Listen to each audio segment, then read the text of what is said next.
Um, Vaguely happy that we're not going to talk about rugby because that usually takes all night. I've never seen two people with a bigger capacity to talk about rugby than you and me. I'm pretty sure there's loads others elsewhere, but I haven't seen it. So I'm glad we're talking Premier League football this evening and crazy season. Um, if you look back, it's a small matter of a World Cup that nestled smack bang in the middle of it. We've forgotten about that already. And I think it was a record Premier League for all kinds of ridiculous reasons. I think the first one being the most managers fired. I think it was 14. Yeah. And I think fully 29 people took charge of a Premier League game. And then obviously you've got, the Erling Haaland, sort of sideshow where that was a record sort of season all by itself. And of course, let me see if I can think of anything else that was a big record. Of course, the even bigger record is of Leicester becoming what I think it's only the second team that's won the league before to be relegated In the Premier League era, in the Premier League era, and the most expensively assembled squad to be relegated. I think they worth something like £384 million. So yeah, massive season. Obviously, the final result: City winning winning the league title, for a third successive time, and obviously they're still looking for the treble because they've now got the double. Yeah, actually, one discussion we should have one of these days is whether the Premier League is a one team league. That is. I mean, they talk about how competitive it is, but it's something we might have to talk about. But I don't know. I'm not sure what your thoughts are. It's an interesting point to start. A controversial point to start. I like it. Nice one. No, but I think that I think for a lot of Premier League fans, I think that's always a sensitive point. Because the Premier League always, I think people want to, they feel very defensive at the accusation of that. Yeah, how dare you? The Premier League just goes. This is not the Bundesliga. This is not Scotland. This is not France. Exactly. Like it's just they feel it's the best league in the world, and I do think it is. At the moment, all the money that it's attracted has brought all the best players. It's brought all the best coaches. It's starting to show in dominance in European competition, but albeit those are knockouts, so you can't measure that as the be all and end all how it compares with the rest of Europe per se. But I mean, just looking at the numbers, the record points totals have all happened in the last few seasons. I think City hold 3 of the top 6, I think, all-time points record hold they've held in the last couple of years. Yeah, I still remember being a Liverpool fan whose team scored 98 points and didn't win the league. You're getting those situations. The guys winning the league are running away with it. The people in the relegation zone, their points totals are getting less and less. You can now survive Premier League seasons with like 35. I don't know I've forgotten what Everton got this season, but it's a lot lower than 40, which used to be the max. That mark incidentally is higher in La Liga, where it's supposedly, just totally not competitive all the way down. Yeah.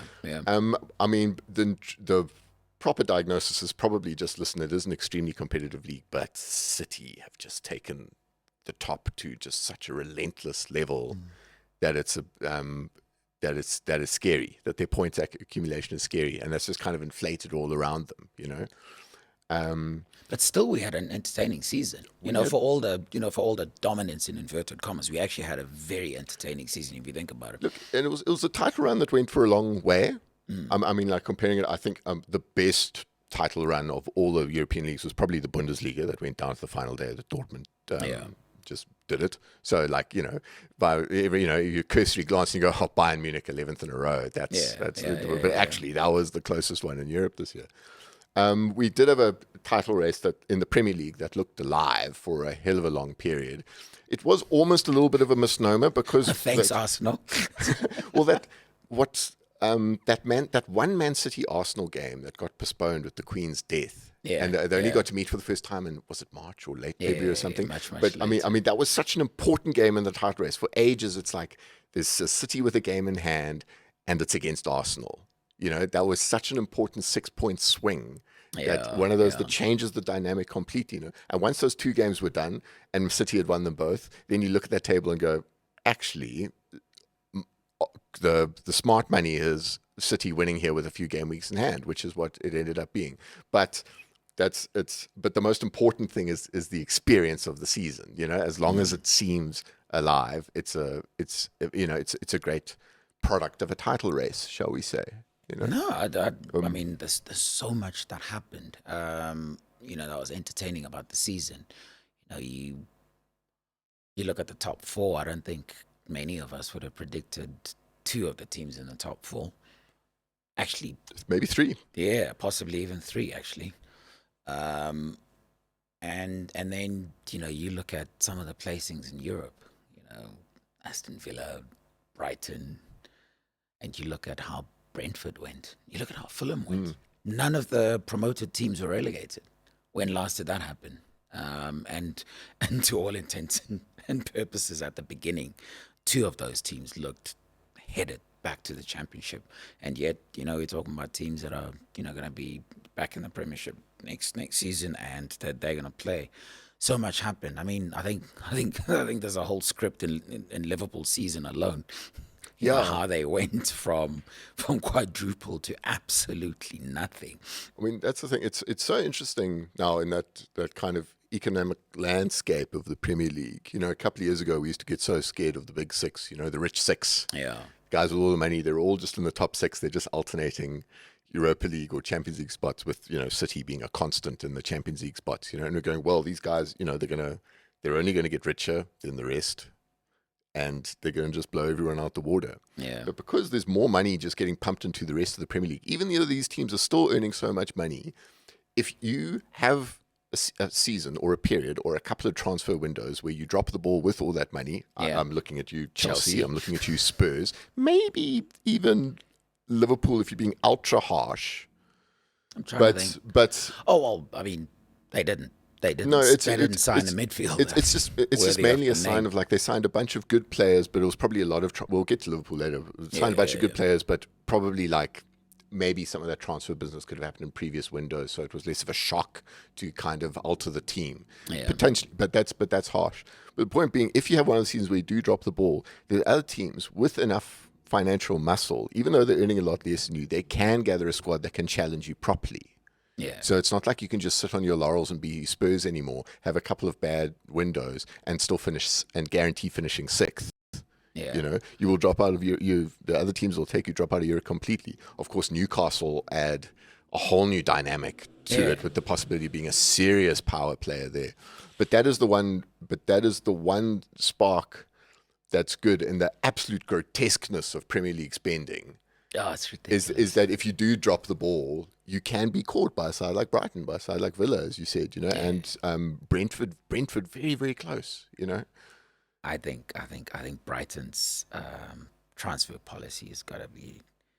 I mean, I read a little bit about it, about how they sort of chairman or owner is, basically made his money from betting, and he came up with an algorithm which basically keeps producing, obviously not only the players that have surprised us this season, but a coach like De Zerbi, where you sit and you think, who are these guys? Where do they come from? Yeah. I'm still trying to work out who Enciso is. Yeah. I'm still trying to work out who Ferguson is. I forget the other teenager that they've got there. There's still Mitoma. They're still, they're gonna make loads of cash out of Caicedo and McAllister, and all these guys don't know where to be found last season, and suddenly they're there and they're big name players. Well, sort of, they've made a name for themselves. I wouldn't say big name players. And unusual markets for Premier League clubs to do their business as well. There's suddenly Brighton have turned into a club. It's kind of took you all by surprise. A couple of years ago, we just saw Brighton get promoted under Chris Hughton, and it looked like a very kind of sensible British-based side that could kind of be solid and kind of grind out results. And suddenly they're doing their shopping in places like Paraguay and Japan and Ecuador, I think, and Venezuela. Suddenly that squad's becoming pretty cosmopolitan in areas where you don't normally associate for every Glenn dropping Murray, a lot of money. For every Glenn Murray, there's some exotic name, coming into the team. Mind you, though, I mean, listen, I mean, this is obviously besides the point. Getting guys like James Milner, in maybe they are going back to British, but maybe, not quite. I mean, look, he's obviously been hired for a role, and we'll see what happens. Look, I mean, I think the one thing we can all agree on is it was an eventful season, and I guess we, this is where we get into the heart of the discussion about the league. We need to talk about the manager of the season. We need to start sort of looking at the season in little sort of tranches, as it were. Manager of the season, obviously, officially, it's Pep Guardiola, because, well, you could name a million things, but you could have gone a lot of different directions, couldn't you, in terms of who did what?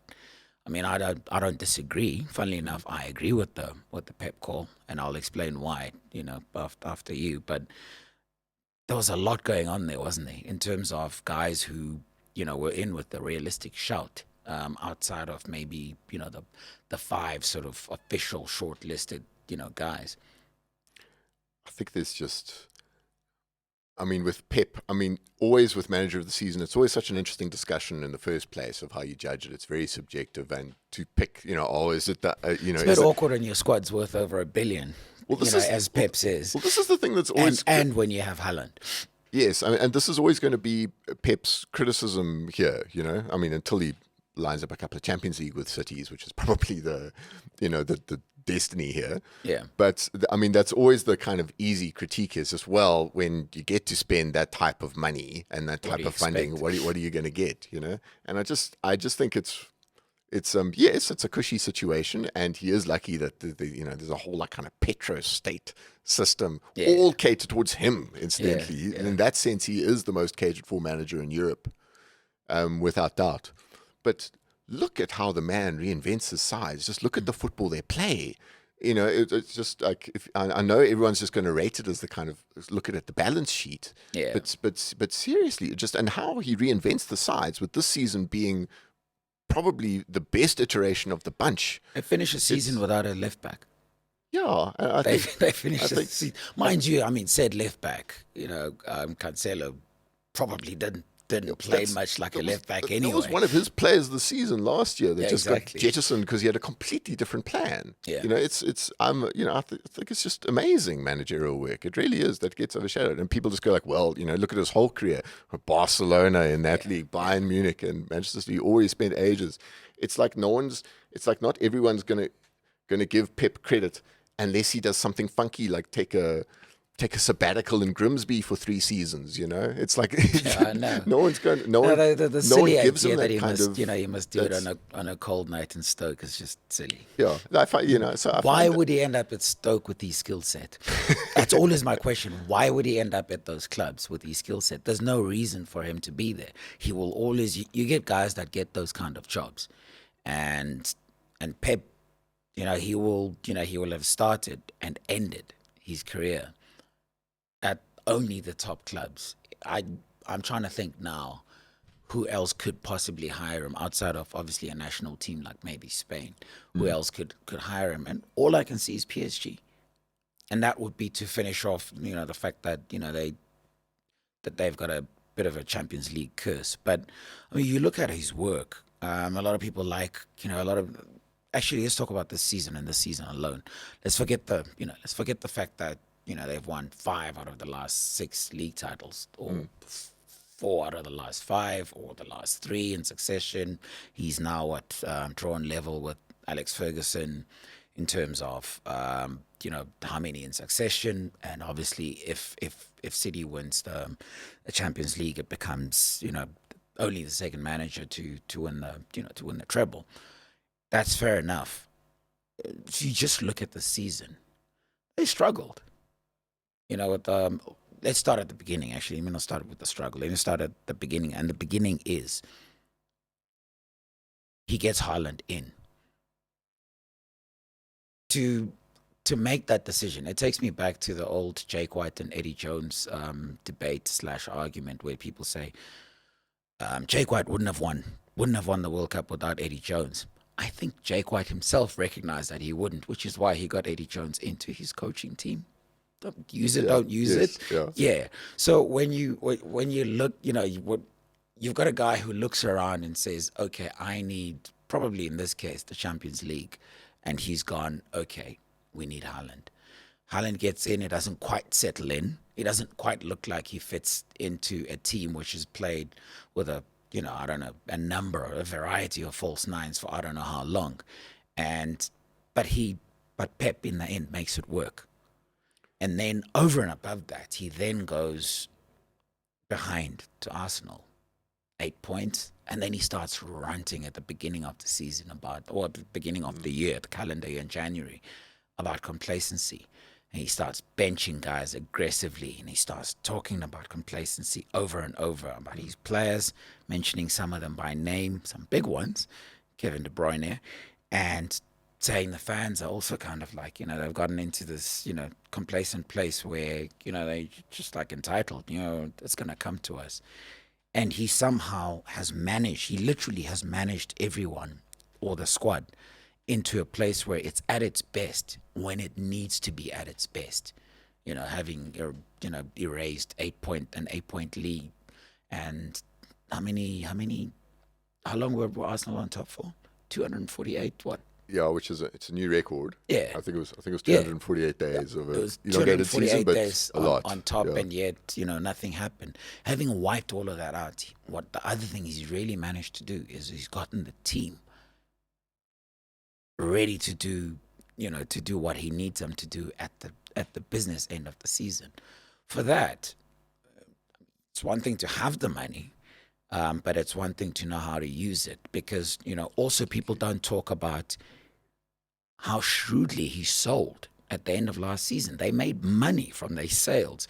I think they actually made more money than basically bought, didn't they? So the players they sold, the Jesuses and the Zinchenko's, and I forget who else, the Sterlings. The guys they sold were actually they actually made they made a net profit out of their sales and their purchases, which again is shrewd management. It's one thing to have the money, it's one thing to know how to use it. And a great example of all of that is obviously Chelsea. He spent almost £600 million over 2 windows and nearly got relegated. I think they scored something like 30 points less than they did last season or something silly. Yeah, I mean, like the Chelsea one. I mean, it's good to compare those ones. I mean, they have such like those interesting problems. But just really the different iterations of this side. I think a lot of people go, it's just you take Haaland, who's obviously this insane robot of a scorer. Think, well, I'm just going to sit him in the City team, and it's going to create a million chances, and then it's going to and of course it's going to add more success. That's it. That would be interesting to see that. But how he's gone, he had Aguero, and he inherited Aguero when he first came to City, and then he started, and everyone, Aguero, this respected goal machine, didn't really like him.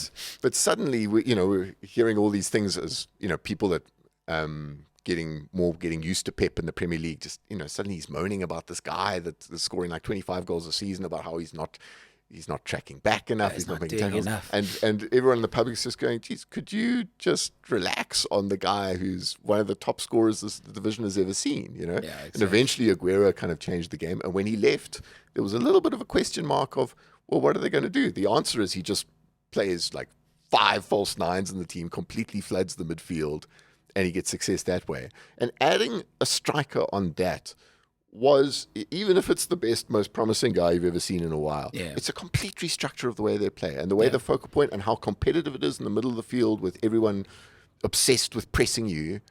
It's just, it was a remarkable switch to have the team that good. And as you say, there were teething problems, as you alluded to. They weren't quite firing on all cylinders, but still managed to get the points. But how they became this machine that we saw at the end of the season, and the tactical fluidity, the use of John Stones this season was probably the best one that brought the whole team shape together.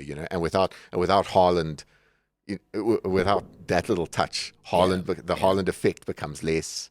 It's just it's again, it just comes to the point. What more do you want the man to do before? Yeah, exactly. Aside from judge him by the money. I actually want him to win the treble and obviously another Champions League title, just to stop the narrative that's building that his legacy will be a complete mess if he doesn't win the Champions League with City. And you sit there and you're like, guy's got 2 already. There are not many managers walking around with 2 Champions League titles. I think he dealt with it perfectly when he said, he made the joke about, guys, I am a failure. And everyone was just like, wait, what? What do you mean? He's like, well, my greatest, the people I idolize in the world. I think he said Michael Jordan, Tiger Woods, and Julia Roberts. And he says Julia Roberts visits Manchester, and she goes to United. That's a failure for me. It's a massive failure. How could she not come through to here? For God's sake. So I think he dealt with it well, because by invoking a ridiculous story, he was kind of like actually saying the argument is ridiculous and baseless. I mean, obviously, as a Liverpool fan, I'm probably more of a Jurgen Klopp fan, but geez, you can't be a football fan if you don't recognize what this guy has done everywhere he's been. Especially when you start looking at the coaches that are now coming into the system. I mean, you've got 2 of them now in the Premiership, which is Ten Hag having worked with them at Bayern, and then Arteta obviously having worked with them at City. You are getting to a place where it's not only about the players he's coached, it's now becoming about the managers he's kind of worked with. I mean, I don't want to belittle those guys by saying he's developed them, but in Arteta's case, there has to have been a little bit of that. There's the beginning signs, because there are beginning signs as well when it comes to, I mean, you're talking players in the coaching box with him. I mean, that's a great one to influence. The players coming through management that he's coaching, the signs there are good of it being a pretty good hit rate at the moment. Well, if you look at his old captain at Burnley. Yeah, Vincent Kompany suddenly promoting Burnley and comfortably. And you won't see a bigger transition in a way a team plays from Sean Dyche's Burnley to Vincent Kompany's Burnley as well. So I mean, totally he worked on getting a blueprint there and was successful. A little look at Xabi Alonso as well, who really rescued Leverkusen's season. But the problem with Alonso is he can be claimed by so many of them, though. That's the thing. I mean, he does have a kind of great career. Even Rafa Benitez could claim him. Yeah, of course he could. Yeah, of course he could. There's literally 3 guys who could claim him. There's Xavi, of course, and I know with all the creative accounting that goes on in Barcelona, they won La Liga comfortably this year as well. I mean, if you are saying, oh well, that's just a 2-team league between Real, I mean, they smashed Real this year. So I mean, in that sense, that he got the objective really, really, really, really done. In that sense, they could well be in a bit of financial trouble, but don't really want it to veer the conversation there. But the signs is that he's got a kind of infectious philosophy that goes. And I mean, obviously, you look, he's going to be compared with Ferguson so much by so many Premier League fans. Well, that is the benchmark with which to measure anyone. And look, I think in terms of rate of wins, I mean, I know I'm starting another argument that's that's going to get a lot of United fans hot under the collar. But if you look at how quickly he's done what he's done, and just how dominantly he's done what he's done, because if you look at all the Premiership records now, most points, most goals, most this at home, most whatever on the road, most streaks and whatever, suddenly it's Pep's teams. And I think one thing you're not going to see is Pep equal Sir Alex or surpass Sir Alex's, like 13 league titles. He's not going to stay there for that long. He's going to want to go on another sabbatical, to New York and whatever, and do absolutely nothing, and then, come back and see if he still wants to coach or whatever.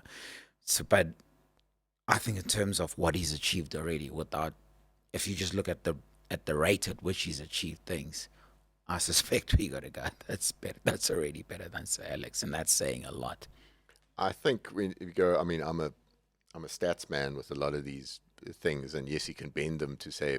You can get stats to say anything you want. But if we're looking at it, if you're looking at a 6-year period, look at Pep's 6-year period, and look at choose a 6-year window where Sir Alex racked up anything near those kind of records. Yeah, you won't. You really won't.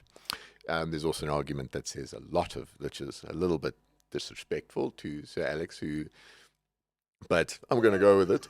It's also the argument that says a lot of those Ferguson titles weren't won with a Premier League that was teeming with squads like some of the ones that City have had to deal with in a while. I mean, there was a long time of just United and Arsenal at the top of the table. Remember Chelsea entering into it was like a third player. Remember when there was a third player that went into this? That was the riches of the Premier League. Not to mention the early titles against, and not to mention the early titles where they pipped the Aston Villa for the first ever title, or Blackburn, which of course they lost one title to that side. Newcastle so nearly won that season. That's Newcastle 94 was my Stormers 99 is my shame, man. Sorry. I'm taking you back. Sorry. I knew I'd get another rugby reference in there somewhere. But you could argue that. I mean, where Ferguson should be heralded completely is how often he rebuilt winning squads. That was his most amazing trait, which Pep hasn't ticked that one. Maybe he doesn't get the opportunity to tick that because maybe he doesn't have to. Doesn't have to. He can just sell someone and buy somebody else. It might be the way. But even though you look at your Rico Lewis's, you look at your Fodens. Sure.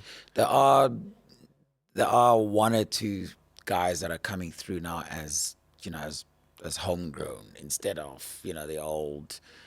We'll just get somebody in. Yeah, I mean that's clearly. I mean that's the one thing about the City project where I think this is. In the age of just mass investment in clubs, where it's very different to say Chelsea, which kind of led the way with just having billions overnight, inflated into the club. I mean, Abramovich was so Champions League obsessed, and went with millions for the Abu Dhabi group. I think, in fairness, of course they would love the Champions League and will milk it to the T, but it's really been about setting City up as a proper, sustainable Premier League product.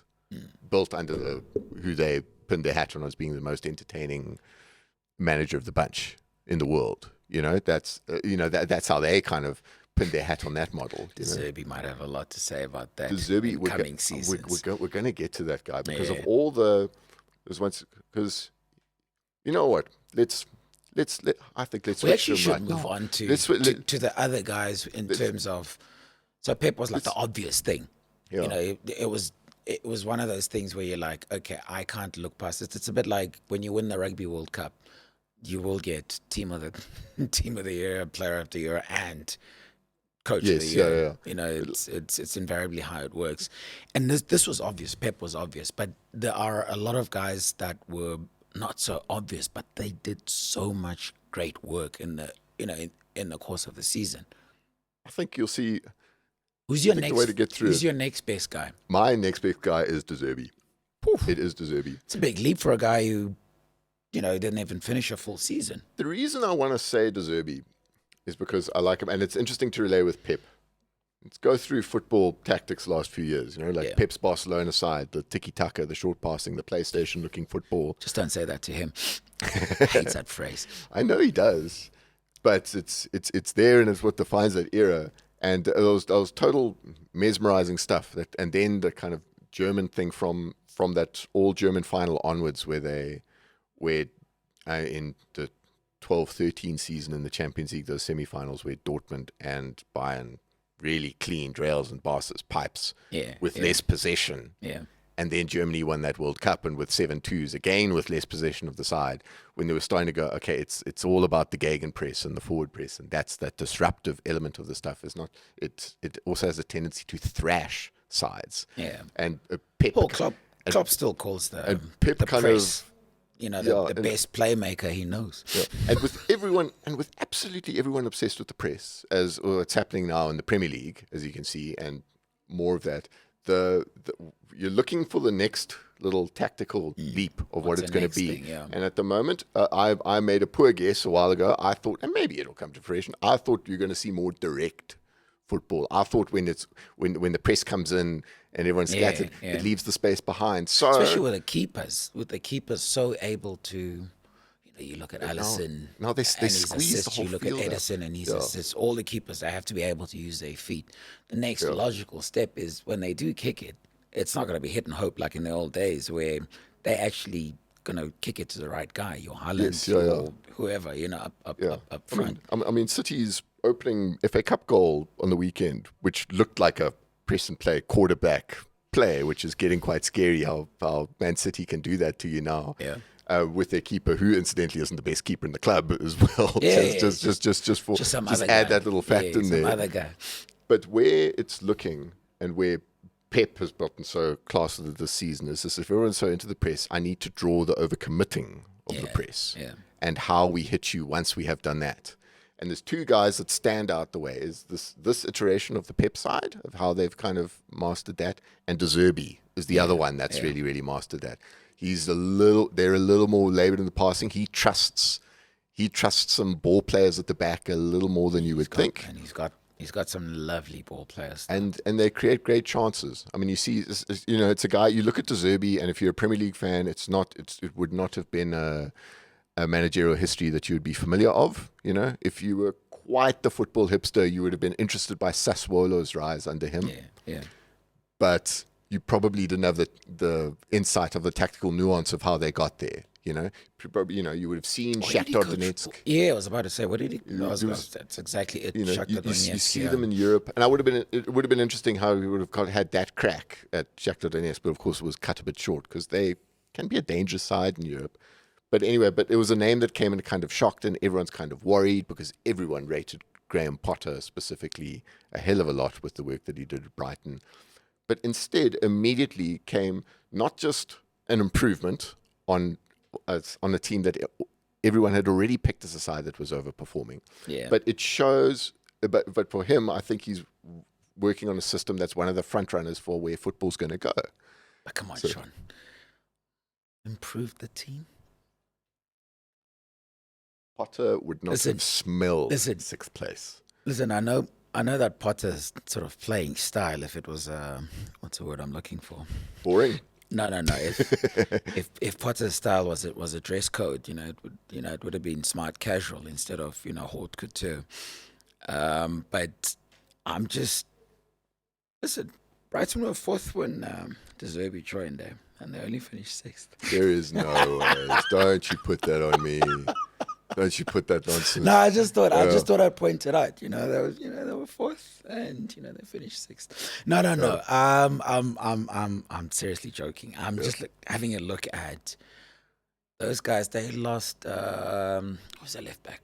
Cucurella, for 50 million or so. Yeah, they lost him. They lost the coach. I forget who else they lost. They lost like another two players or whatever. In mid-season, they lost Leandro Trossard. Yeah, Trossard. Maybe who was there, like leading light up front. Maybe not Maupay. Not Maupay. No. That was really quite the hustle to Everton to sell Maupay. Didn't matter. But if you look at the players they lost and the fact that they lost their coach, and then you look at not only like just the sheer improvement of the team. These guys, they drew 3-all with Liverpool and beat them 3-0. Yep. Yeah, that was, and I think they got a double over Chelsea. Granted, I mean, season's a bit awkward, but still, it's a double over Chelsea, top 4 team. And then beat Man United and drew with City. Yeah. And I'm trying to think who else they had good results against. There's one other big-ish team that they've beaten. But you look at those results, like you say. You look at, you talk about this.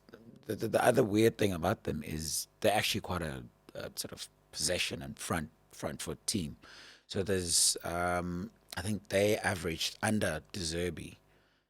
They in the 29 games under De Zerbi or whatever it is, they averaged 62.8% possession.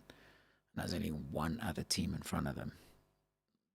Who it is, but it's only 63.8, which is City. And there's a lot of good things. I mean, they scored 56 goals in that 29 thing, and I think they were behind only 2 teams, which was Arsenal and City, or probably City and Arsenal in that order.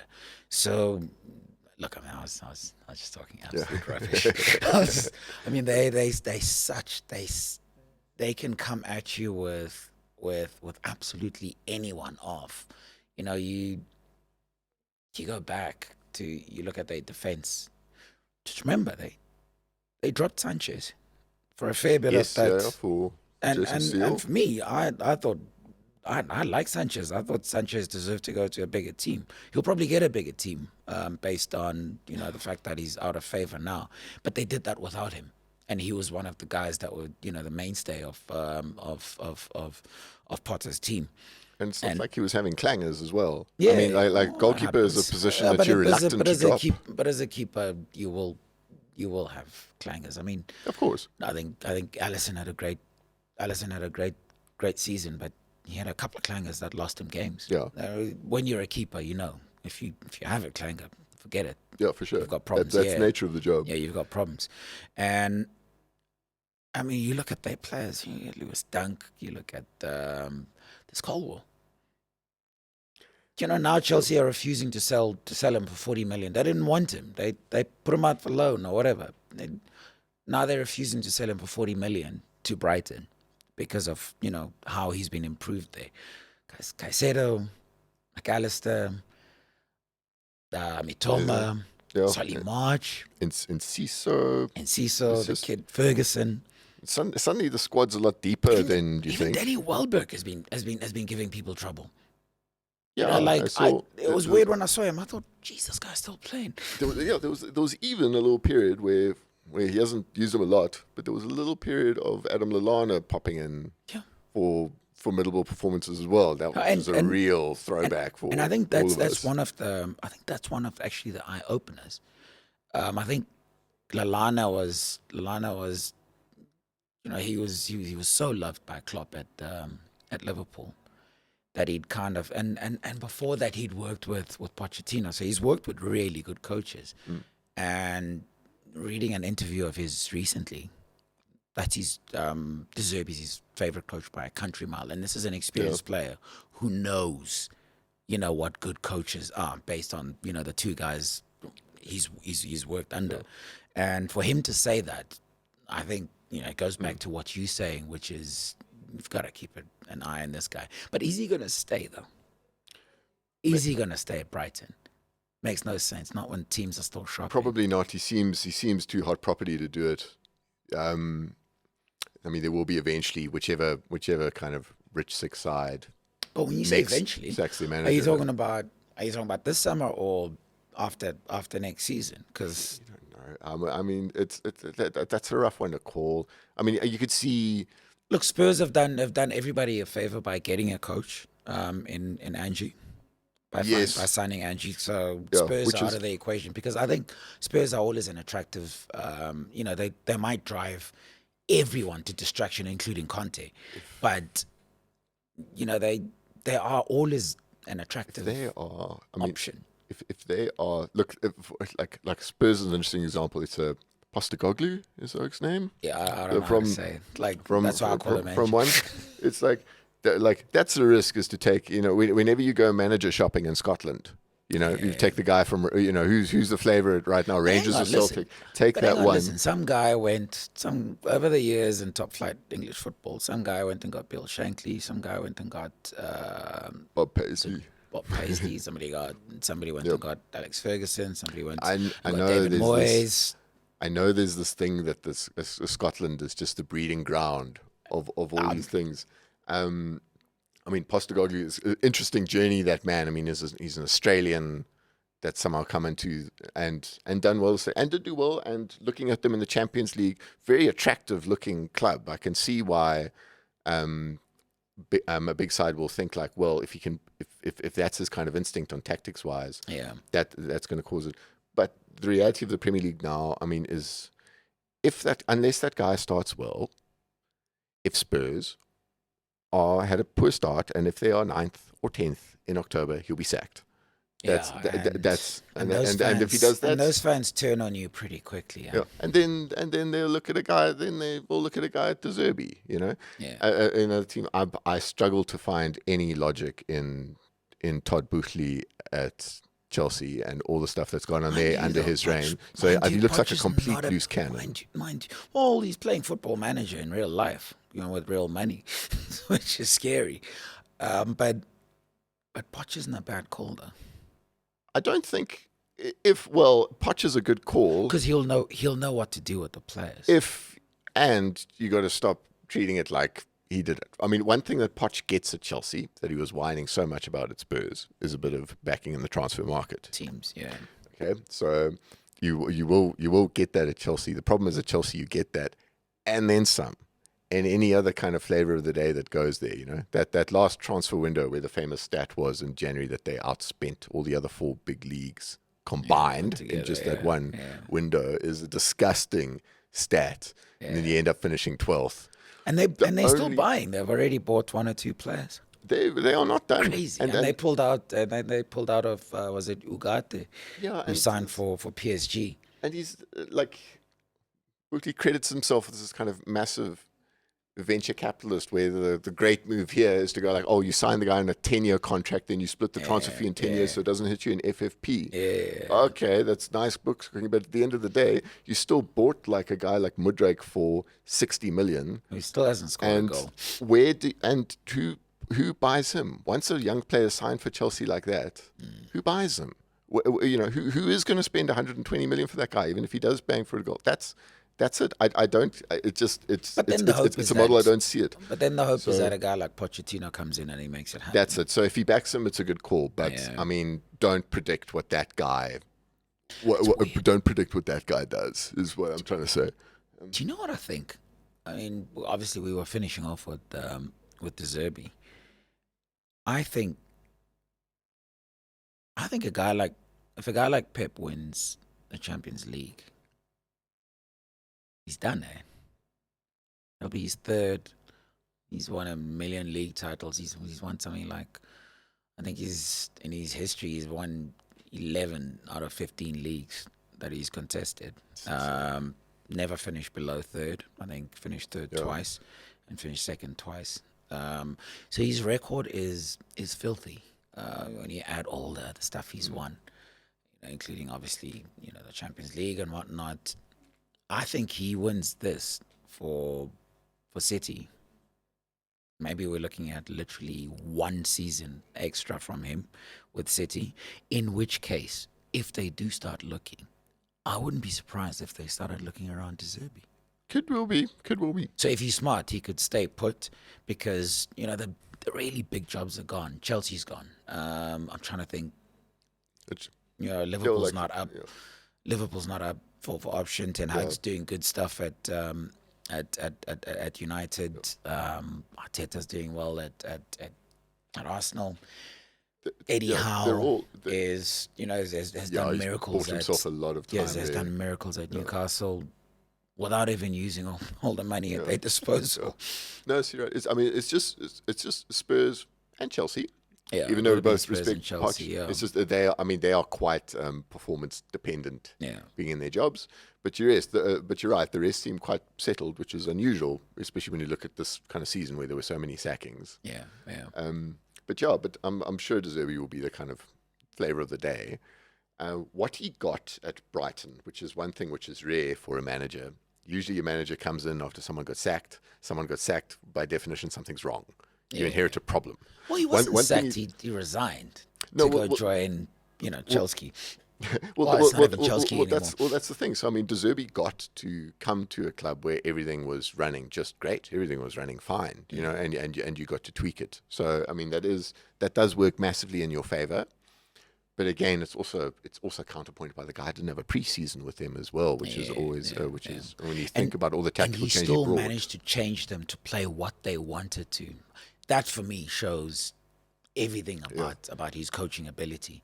It's when you get a guy who, like most guys would have kind of been content with holding station because it was like I say, they were fourth and there was nothing wrong with what they were doing, like you say. But when you get a guy who goes, nah, this is how I play and this is how we're gonna do it, and he goes and does it. I'd like, and probably to round him off, I'd like to give an example of the other way of my team, Wolves. Bruno Lage came in, and his first season he came in because the consensus was that it was getting a bit stale under Nuno and it needed to revamp. Yeah. Lage went and they looked in the side and went, okay, no, we're going to keep the shape. We're going to keep the exact same tactical shape here. And just ride it out for the season. We ended up, I think we finished 10th, which was an improvement. But the consensus was we are playing a whole lot more attractive football than we were last season. Just not scoring any goals, but we looked a hell of a lot better. Yeah. The next season, he went, right, we've had the season. Now you're ready for me to implement my own ideas, and let's go. And it was a complete disaster. It was just a complete tactical nightmare. Yeah. And Wolves really did look like the worst side in the Premier League under him. For that period just before he got sacked. Yeah. So that's an example of a guy even outing himself once he made himself look better trying to hang on someone else's tactics. So it can work. But I think that's why I put De Zerbi at number 2 is really just I saw so much interest and nuance, and you think the future's so I think the future's so bright with him. He just really announced himself as someone to watch and someone that will teach you about where football's going to go. Who's your 3? My 3, looking at this bunch, between Howe, Emery, Arteta, and O'Neill. For me, it's you don't like Ten Hag for that. It's all Ten Hag was close here.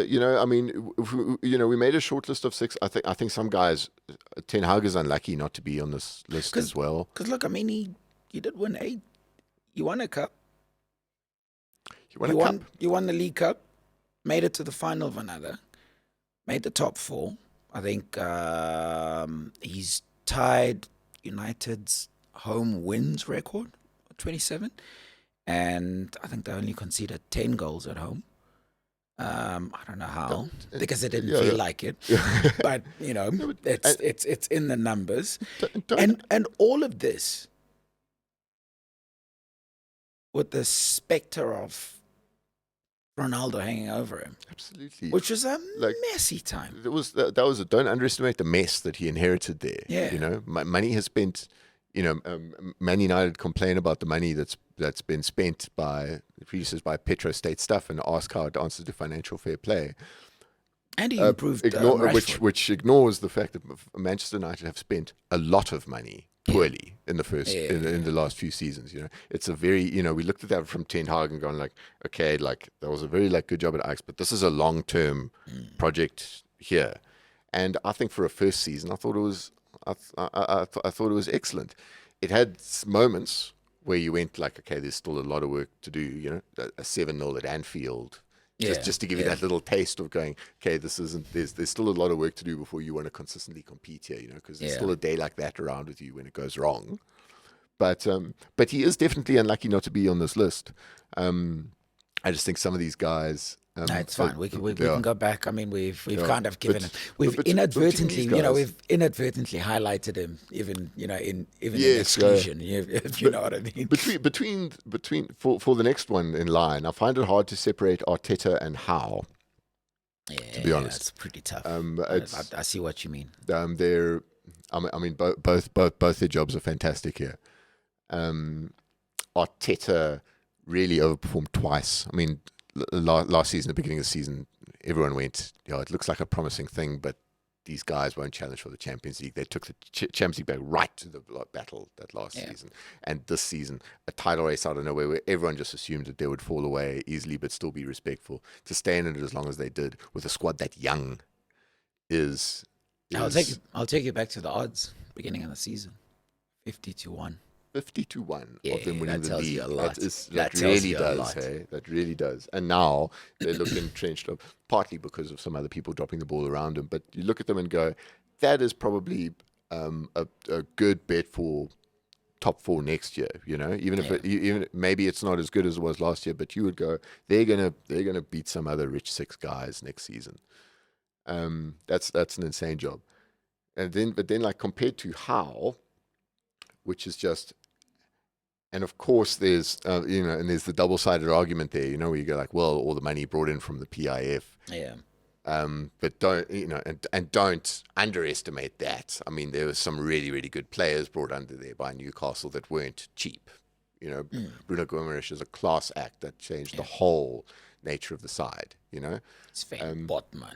Botman is a class player, but I think Nick Pope. But there's the two things. One, which is the obvious one that everyone goes, it's like, it's not just who they bought, it's the other ones that he improved, which I almost think is almost kind of over exaggerated, because Newcastle made these extraordinary mistakes down the years, like thinking Joe Linton as a striker.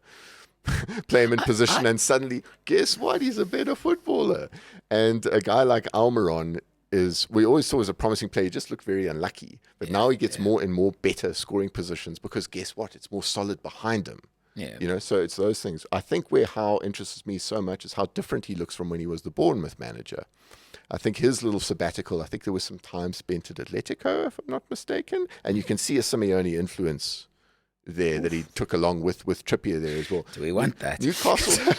Do we want that? With Newcastle. Mind you, they did have solid back four. The joint best defense in the league. They conceded 33 goals along with City, which is not something you would equate with Eddie Howe's Bournemouth. Yeah, is having the best thing there. Bournemouth were the guys that would entertain you. It wasn't his Bournemouth that Ramsdale kept for it, wasn't it? No, that was past him. That was past. Because Ramsdale, when he got to Arsenal, he had a reputation for, like, he had conceded so many goals. You just looked at him and you're like, is this guy even a keeper? Yeah, and he had a stint at and I think, if I'm not mistaken, he had that stint with Sheffield United when they got relegated, and that was a pretty poor, by Premier League standards, a poor side, that Sheffield United side. So I think that's just the part where I see how kind of reinvented himself there, and suddenly getting and built off a solid back four. It goes back. I'll give you a really bad example, but we don't mind. We like throwing our rugby analogies here. Heineken Meyer, 2002. He was gung ho about. So his Vodacom Cup team, I think from 01, had played like ridiculous running rugby. It's just that nobody really saw it because it was only the Vodacom. It was only the Vodacom Cup. But it had a lot of the guys, the Bucky Sporters, the Danny Rousseaus, a lot of the guys that would, basically form the core of the Meyer teams at the Bulls. And he thought he was going to do that in Super Rugby, and promptly lost all 11 games because they were leaking tries, as enterprising as their rugby was. And then when he came back, it was just, it was that whole, he came back with all those sayings, like attractive rugby puts bums on seats, and defense puts trophies in the cabinet. It became process, just systems. Grind. It became real watchwords. The whole thing was a grind. Rugby stopped being a contact sport. It became a collision sport. Yes, yeah. So introspection does take place with these guys, and you get guys that either dig in, and they're stubborn. We're just going to carry on down the path I'm going to carry on the path I've always gone, or you get guys that just go, maybe I need to change it or something. So yeah, Yeah. that's Eddie Howe right there, I guess. Yeah. So we'd I be. would go with him though. In the Ateta, what's this thing? No. No.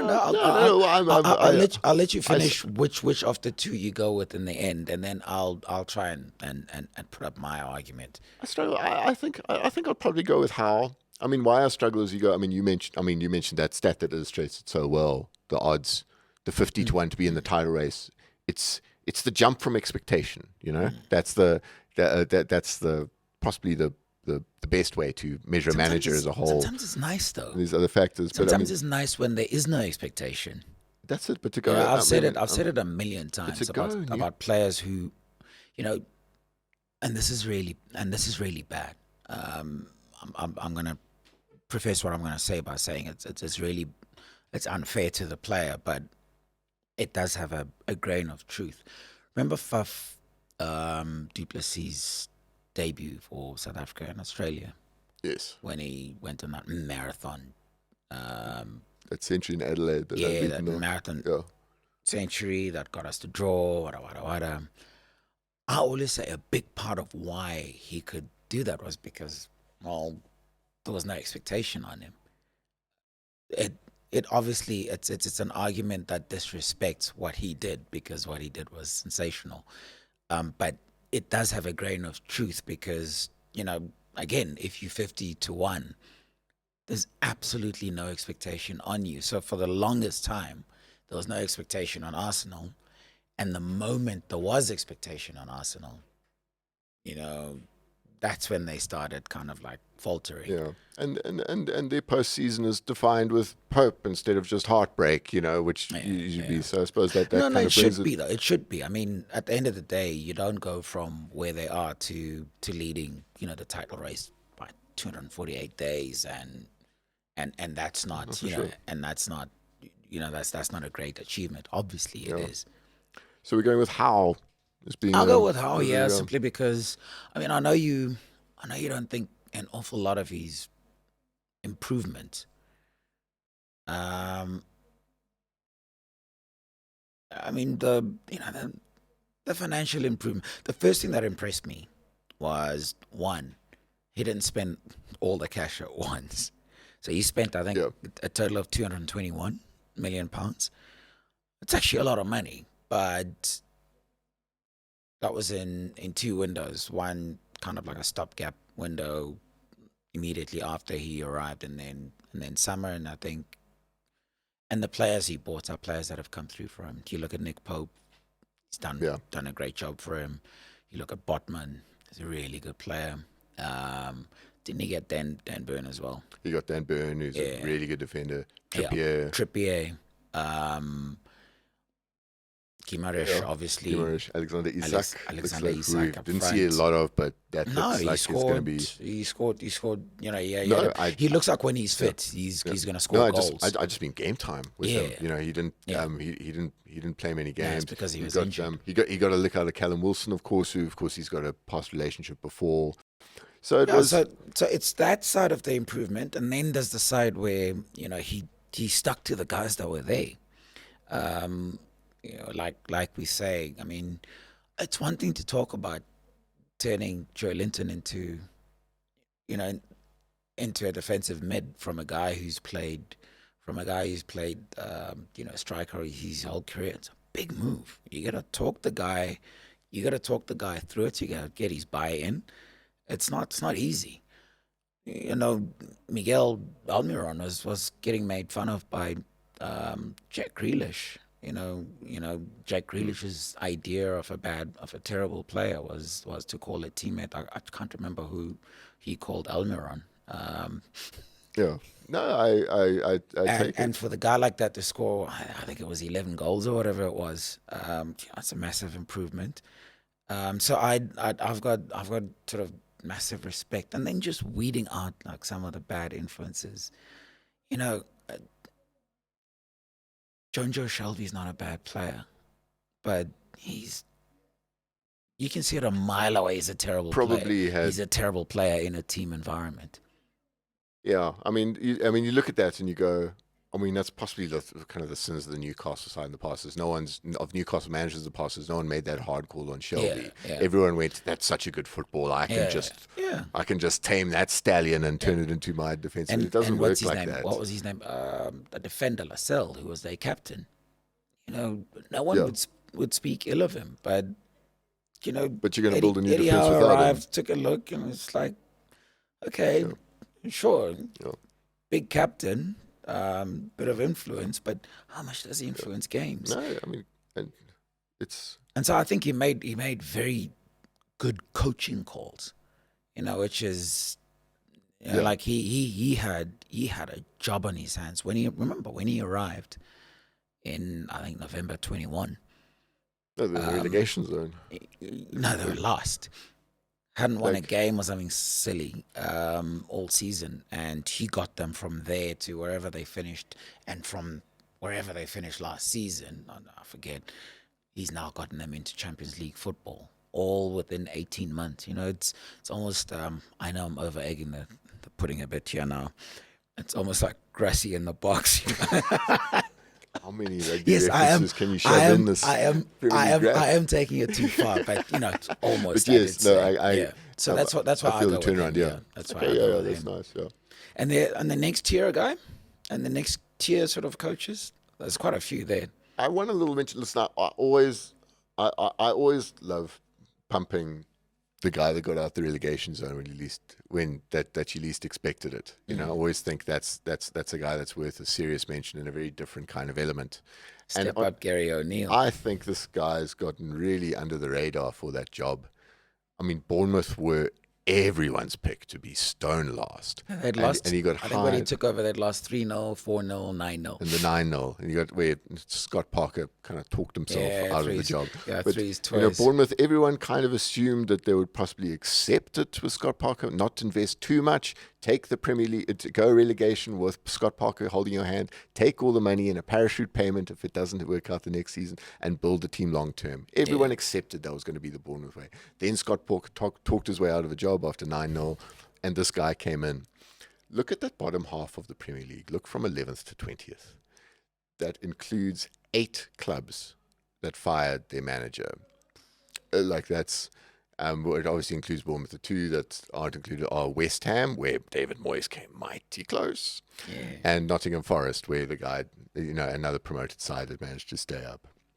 And in that environment that's so kind of cutthroat, I think there were just so many different headlines throughout the seasons of managerial changes there. Guys getting fired. This was another instance of the side, bottom of Christmas, surviving as well in Wolves. Granted, it gets an asterisk because the World Cup meant they played less games by Christmas, but there were so many different attention spans other than him, and who quietly got Bournemouth clear without too many transfers. Yeah. And without too much reinventing of the wheel. By all accounts, it was a similar kind of tactical blueprint to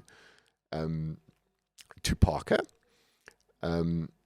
Again, which has become a running theme with a lot of these guys' managers' success this season. It's the tightening of defense goes a long way at the moment with football, gives you some serious bang for your buck. And I think to get them to 15th, which included, I think it was like 3 match days to spare where they were in the Premier League. So, I mean, that included a real kind of on-the-beach performance. And, of course, you can forgive them for partying hard as soon as they got it. I think it was extraordinary from a guy that no one knew when they took over. Yeah, I mean he was one of the sort of the junior coaches at Liverpool. So I want to put that over. I would have put him above a guy like Emery, where yes, it was like extremely impressive to turn around at Villa, but Villa are a club with a big, there's been a fair whack more investment there than some of the other clubs below them and around them, and Emery was pretty impressive and clearly with a point to prove as well with the way it ended at Arsenal. Look, I mean, I was worried for him because he was coming back after that Arsenal stint, and you're kind of sitting and thinking, because the Premier League kind of has this sort of perverse pride about guys who can hack it and guys who can't. You look at Mo Salah. When he came back, it was just like, what's this guy gonna do? he couldn't hack it the last time he was in. That they always make it seem like some strange island where the Premier League football wise, where like it's so tough to get used to playing in the Premier League, and it's almost like it's totally different to anything anyone has ever experienced. So you worried for Emery coming back, under those circumstances, with what had happened at Arsenal, and geez, I thought he was sensational. I think when he took over, the record was something silly. Like they played 11, lost 6, won 2, and drawn Yes. 3. And they just lost, I think, 3-0 to probably Fulham. I think it was Fulham, you're right. Yeah. And by the time the season ended, if there was a table, that you would form after the post Emery table. Yeah, he was fourth on that table behind I think probably City, Arsenal, and Liverpool, which is ridiculous. It is ridiculous. Yeah, work-wise. It was a big one. And he got goals out of Ollie Watkins. I mean, who is like, Ollie Watkins, I used to look at him and just think, does this guy ever score goals? Yeah, He's a striker, but he doesn't score any. I mean, he was a Brentford Moneyball move. Another man, unlucky not to be on this list, Thomas Frank. But that's a guy that, that's a player where they go where I kind of think if you want to buy from Brentford and they accept, you must almost think, what did we do wrong? What did we miss? Because they, for me, are like Brighton have a bit of that, but I think Brentford look to me like the real champions of judging players there. The algorithms those guys use are spot on. But the problem is they can't say no. They it doesn't matter. They can't say no to you buying. Yes. Of course. Simply because, that's how they fund that genius anyway. I mean, one thing with Watkins, what Villa did a lot this season is play 2 up front, which is rare at the moment in the Premier League. Yeah. Everyone just kind of has the one striker, and if you say it's a front 3, it's kind of wings. It's kind of 2 false the nines. The other guys are wings, not strikers. Yeah. So he often played 2 with Leon Bailey. He played a lot of games alongside Leon Bailey. Guy didn't score much. But Watkins, and then that kind of freed up Watkins to score a lot, which ended up being good. He got 14. And I think that's to me, that's an interesting point that you allude to. Again, it comes back to that kind of vanity of the Premier League, especially where a league like La Liga gets it. Is as soon as the Spanish manager comes, the Premier League needs. They have this desire for you to fail to prove its superiority. Yeah. It's about coming. Don't you come with your La Liga ways here? This is a proper league. They're more competitive sides. They want you to fail to prove it.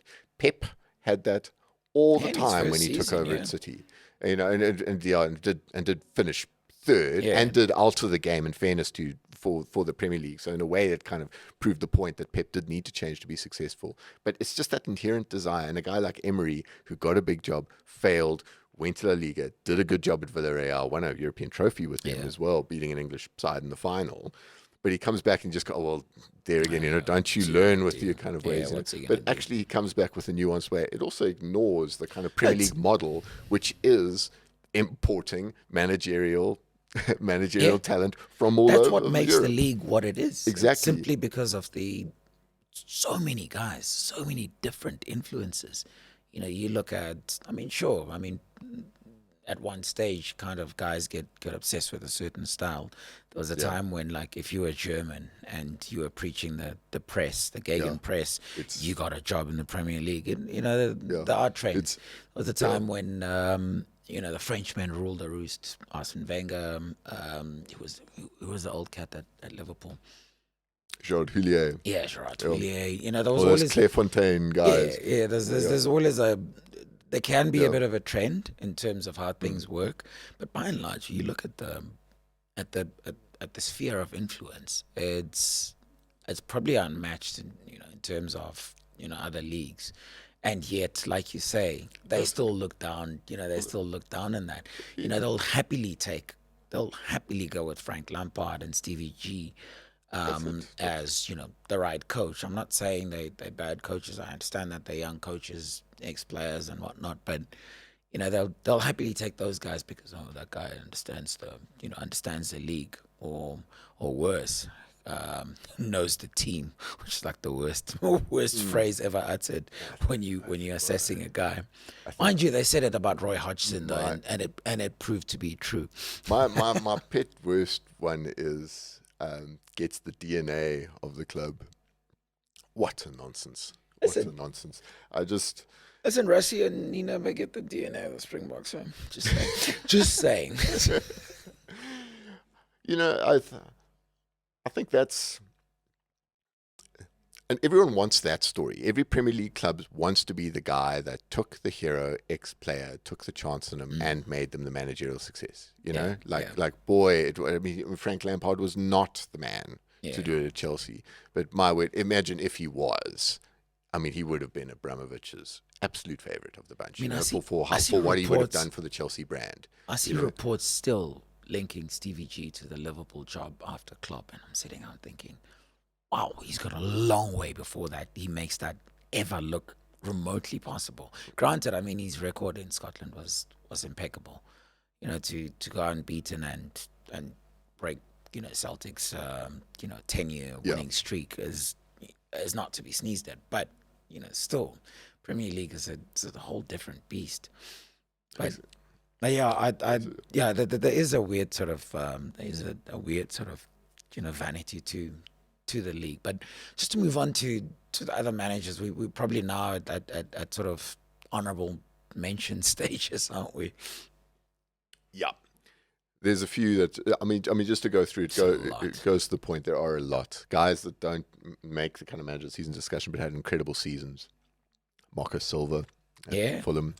Yeah, he was 1 point away from equaling the best points tally of all time in the Premier League. And 1 point away. He got 52. It should have been 53. From being the serial yo-yo club that... and also, again, his personal history in the league, particularly with Everton. He had a big point. Forget Watford, Everton maybe. Yeah, no, it's getting clear that and with Hull as well, where I thought he did a really good job, but got relegated. Yeah. And the criticism was, well, he didn't really do anything. I think Everton have made it clear the last 10 years that, hey, if you get the best of the best, the creme de la creme, Carlo Ancelotti, 10th is their ceiling. There's so much work to do. Don't judge a manager because he failed at Everton. That's a club that's had so many issues down the years. That's a nice line. If Don Carlo can't do it, don't worry about it. No one can. So yeah, and he looked steely with a point to prove, and a guy that had an impressive thing whose reputation got floundered. But he did it without Mitrovic for 8 games. Yes, it wasn't just. It was about that's a proper top for a side that were yo-yoing spectacularly from one season to the next and having a different approach each time. To turn that into a 10th first time asking is a top-notch mention. No, sensational. I mentioned it earlier, but you gotta. I think for me, you gotta mention Julian Lopetegui as well at Wolves. That was a fair turnaround. That was pretty quick. But you guys might lose him now. We might lose him. Look, that's Wolves is a club with problems. That's just it is a messy situation there. He's holding out. I'm not sure he's going to get what he wants. Yeah. And he might leave. He's been Wolves's, and he'll get picked up probably in the league, because I think he probably likes it as well now that he's there. I think it's a logical step for him looking at his career. It's such an impressive CV. I mean, he's a guy that kind of got brought up in the Spanish system to the national job. Yeah. So it was kind of internal development that way. Failed at Real, but again, let's be honest, there's only 2 people that don't fail at Real Madrid, and that's Zinedine Zidane and Carlo Ancelotti. Everyone else fails at Real Madrid. Vicente Del Bosque, as you're going to throw in there. Well, okay, in the last 20 years. No, I was just being ageist. In the landscape, in the post-Galacticos landscape, let's say. Who failed there, but his trajectory would be the Premier League. I mean, he's not going to go and he's not going to go back to La Liga, and Serie A is a league that's where's he going to go? Yeah. So the Premier League is where he'd want to be. Yeah, you can get a medium-sized team and still do really good things with it. Even a small team. Well, there's big teams around the corner. There'll be a big side that's near the relegation zone or in the relegation zone in October next year. They'll get rid of their manager and someone who gets them up and wants to stay there. You know what I mean? Yeah, that kind of job. Yeah, but you also don't want to be that. You don't want that Sam Allardyce role. No, you don't want that. But you get a season with them and turn and I turn them up, laughed. and then you got to be like I laughed at him putting Marcus himself Silva. in the same WhatsApp group as Pep and Arteta. You I know what? I just Nah, you know what? Sometimes these guys, it's enough. Eh? no, he was almost this stint, this lead stint of Sam Allardyce. He was almost more. He was more Sam Allardyce than Sam Allardyce is in that one. You know, it's just he plays on his whole now. It's gotten to the stage he's played on his own persona too much. You know, Yeah, years ago at Bolton, almost his own caricature. yeah, it was like, and you look at it. Years at Bolton, he was the guy. You know, he was saying things like, "Listen, actually, the football going on here is pretty sophisticated here. Yeah. And if my surname was Aladici, you'd be, you know, Aladici. all that kind of stuff. But now that's just turned completely 25 years later into him just going, lump it up to the big man. That's how I'm going to get you out of this mess. Don't listen to what these Europeans are telling you about possession at the back. You know, it's just getting silly with him. So I kind of, like, I do like Sam Allardyce in the sense that I just think there needs to be a Sam Allardyce in football. He just lost me. Guys need to tackle you like kind of playing direct in that way. And there was a part of me that thought, look, if Allardyce is going to do it, I think that confirms once and for all that Allardyce is done in the Premier League.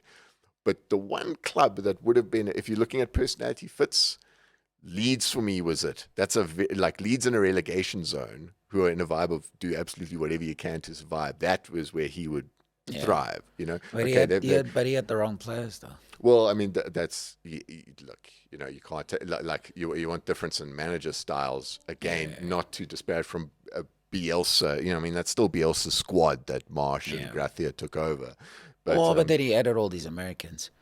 Like loads of Americans. Marsh did get all the ones in there, but it's still it's not a team built for the Sam ball is what it is. Not at all. Mind you, I mean, look, so me personally, Sam, no, I'm just tired of that bombastic stuff about these guys have nothing on me. The simple truth is, we all can see. I'm no football expert, but I can see. Pep and them are streets ahead of Sam. Let's just move on. And of course. Where you can, one guy you can still sit and say, you know, the Premier League needs a guy like this to come in. If there's, you know, Roy Hodgson, man, he came back. Crystal Palace were in all kinds of trouble, and it's almost like he just said to them, "Boys, just get up there and joel," and they did. Just kept scoring, kept winning, and it was fun.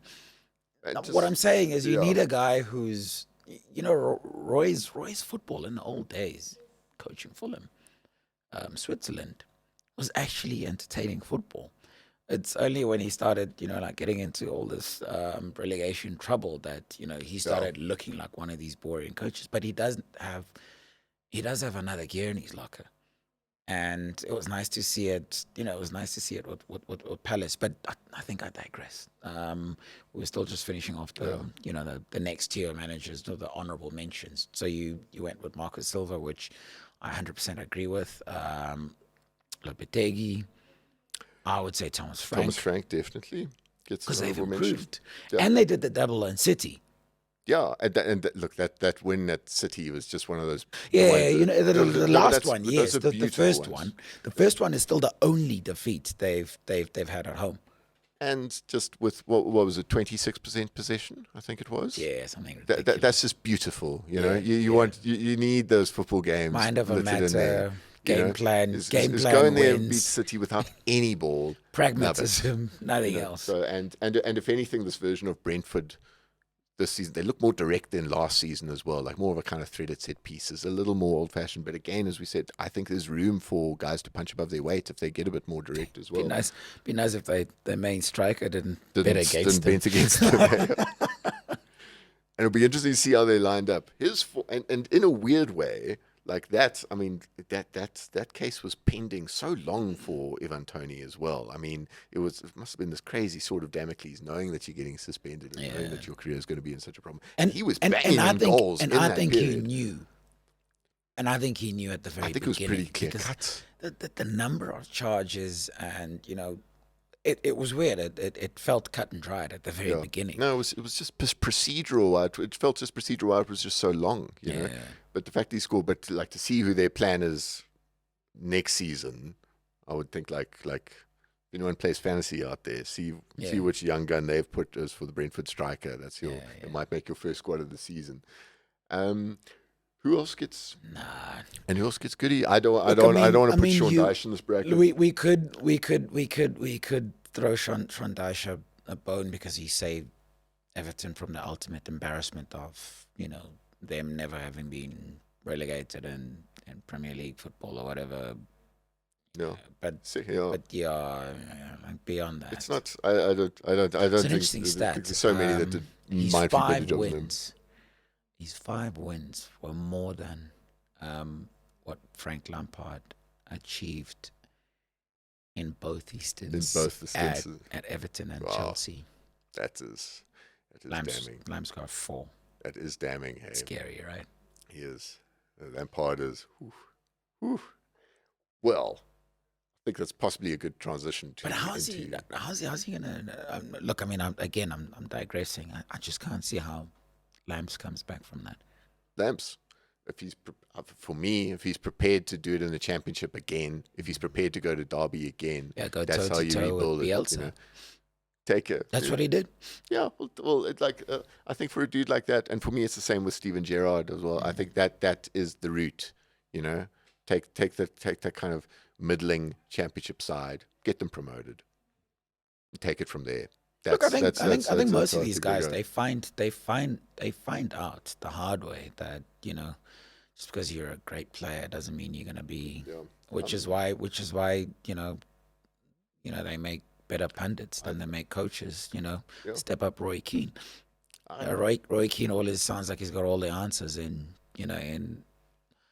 studio, but the simple truth is, you know, when he was asked to coach, he didn't. He knew it as well. Yeah, exactly. He knew his own limitations as well, and he knows he's a better pundit there as well. Yeah. And it's amazing, and it is that unfortunate thing with young English managers, not just players as well, is when it doesn't go wrong, and they kind of, you know, they look at that kind of old English stereotype where the managerial speak is way more hollow than usual, you know, like. And they got some good guys. I mean, look, for all of what happened with Potter, he's still a good manager. Maybe Chelsea proved too big and probably more to the point too chaotic for him. As opposed to, I think if he'd been allowed to have his head and not have this guy like constantly, you know, like coming in and disrupting. Let's go in there with flop of the season, because that for me has to be the standout winner of this particular award would be Chelsea in that sense. Look, if you look at the time when Chelsea needed a manager, if you look at Potter's career and you look at what he achieved and you try to contextualize it, you see like it's very kind of, you know, the what's the buzzword they use there? Process manager there. Yeah. You know, it needed time, it needed building, it needed lots. You know, it was a slow burn with Potter at Brighton in footballing terms. You know. Yeah. So, what you don't, so surely you can't find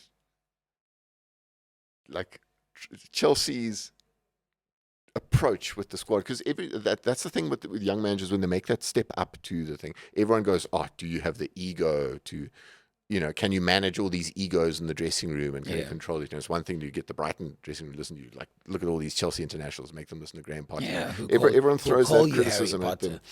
But the problem is when Potter is quite clearly going, guys, what this, we really do not need a lot of transfers here. And you just splurge, as you say, fantasy in real life, and you just splurge on any and every kind of good deal out there, where it clearly just looked more important to be spending than to spend. You know, you wanted to announce yourself as a player through spending. That January window, I mean, the only guy I think that looks like from the get-go to be a Premier League player is Enzo Fernandez. He is not worth 105 million, I think it was 105 that they spent on him, Look, over 100. most So players it's- are not worth what I they know, priced I at know now. they're inflated, yeah. But for me, that's highlighted when you consider that man was available for 15 million at the beginning of the season. But give it a World Cup and in Argentina, hey, we add 90 million to that price tag, and you come in there in January Especially when Liverpool look like they're going to sign McAllister, who's got the same credentials as Fernandes, for 45 to 50 million. it looks Simply because they looked at the clause in his contract. yes, Good old fashioned signing players, transfer, due diligence and stuff like that. So all these, so all that just kind of points to going. Look, I mean, you just don't do this to Potter. I mean, I think we're at the stage where we're going. Listen, we're saying Pochettino is a good appointment. Yeah. But if Chelsea don't change the approach that they give to the manager, he's as good as gone now. If you don't change for him, basically they have to do what we're saying is they have to do to Poch what they didn't do to Potter, and actually back the manager what he should. And give him the tools to work in the environment that he wants. If you're going to call him a manager, he must manage. If you want to treat him like a coach, then tell him that's all he's going to be, a coach. And that's always the disparity with modern football now is, are you the coach or are you the manager? And people on the continent have different ideas. English football is basic, theoretically you're the manager as long as you're in charge. But at some clubs, you are just the coach. Whereas elsewhere in Europe, you're basically the coach. And Poch is an interesting example because he's a guy who's, he comes across as pretty, like as opposed to all these manager egos going around, as a guy who's kind of soft-spoken and polite, tries to let the results do the talking. Has there been a friendlier title race in history than Ranieri versus Pochettino all those years ago, where everyone else just goes knives out? So he looks like a guy who can't turn line. But one thing where he has been a little testy politically is he's spoken with a little bit of a forked tongue on that issue and how he views himself. When the going gets tough, he goes, "Hey, I'm just a coach. I'm a coach. Give me the signings. I'm the coach." But then we'll still dig it in with the what I need is backing in the market here. So he does. So he does have the kind of nuance around these there. guys have to play politics. Of course they do. And at Chelsea, you're going to have to, I think if someone is successful at Chelsea, and I've got massive questions of anyone, you got to win that political battle. The stories of, that it's always an unacceptable cliche of losing the dressing room as well. That's a massive political battle in itself in Chelsea most of the time, as history goes, as modern history has shown in the era, that's a dressing room that can get you sacked pretty quick. I'll be honest. I'm surprised there's been no links between Chelsea and Harry Kane. It just seemed so slam dunk. They need a striker. He's desperate to get out of there. That weird contract where basically like in Hotel California, really. Yeah. You just can't leave. You've got this owner who keeps, doing absolutely nothing right by you, but he tells you on a piece of paper that says you belong here. You're staying, which I think is absolute rubbish. I'm very surprised that there hasn't been talk of that. But if you look at the numbers of Chelsea this season, their 44 points is literally 30 less than the last season. It's insane. And when you tally up the two transfer windows, it's literally about 13 million a point. That's how much they spent, about 13 million pounds a point. It is ridiculous. Like, I don't know how these guys managed to do that. But anyway, we'll see. Like no. By a country mile, the worst flops. Yeah. So on most metrics there. And speaking of Harry Kane, wasn't this an interesting Spurs season? Hey, I mean, becoming Spursy's been used as that kind of adjective as just kind of dropping the ball in general. They look the relationship between Spurs and Conte always seemed deemed to fail. Yeah. Two totally different types of people, if you want to call it that. the way Conte plays football is not how it's not a fit with how Spurs see themselves as a brand as well. Yeah. So it was. I mean, they kind of announced that by hiring Mourinho beforehand as using it as the kind of, this is making the move for trophies now. Yeah, And you we're go, becoming more and more pragmatic. yeah, you know, you know, you happen to ignore that pragmatism isn't winning in the rest. We're not going through a period of European football where there's not too many pragmatists that are winning at the moment. The problem is Spurs. I can understand where they're coming from. Spurs didn't exactly get anything done with the attractive football. You go back to the attractive Spurs teams, with David Ginola in them. What's the guy that went to Man United?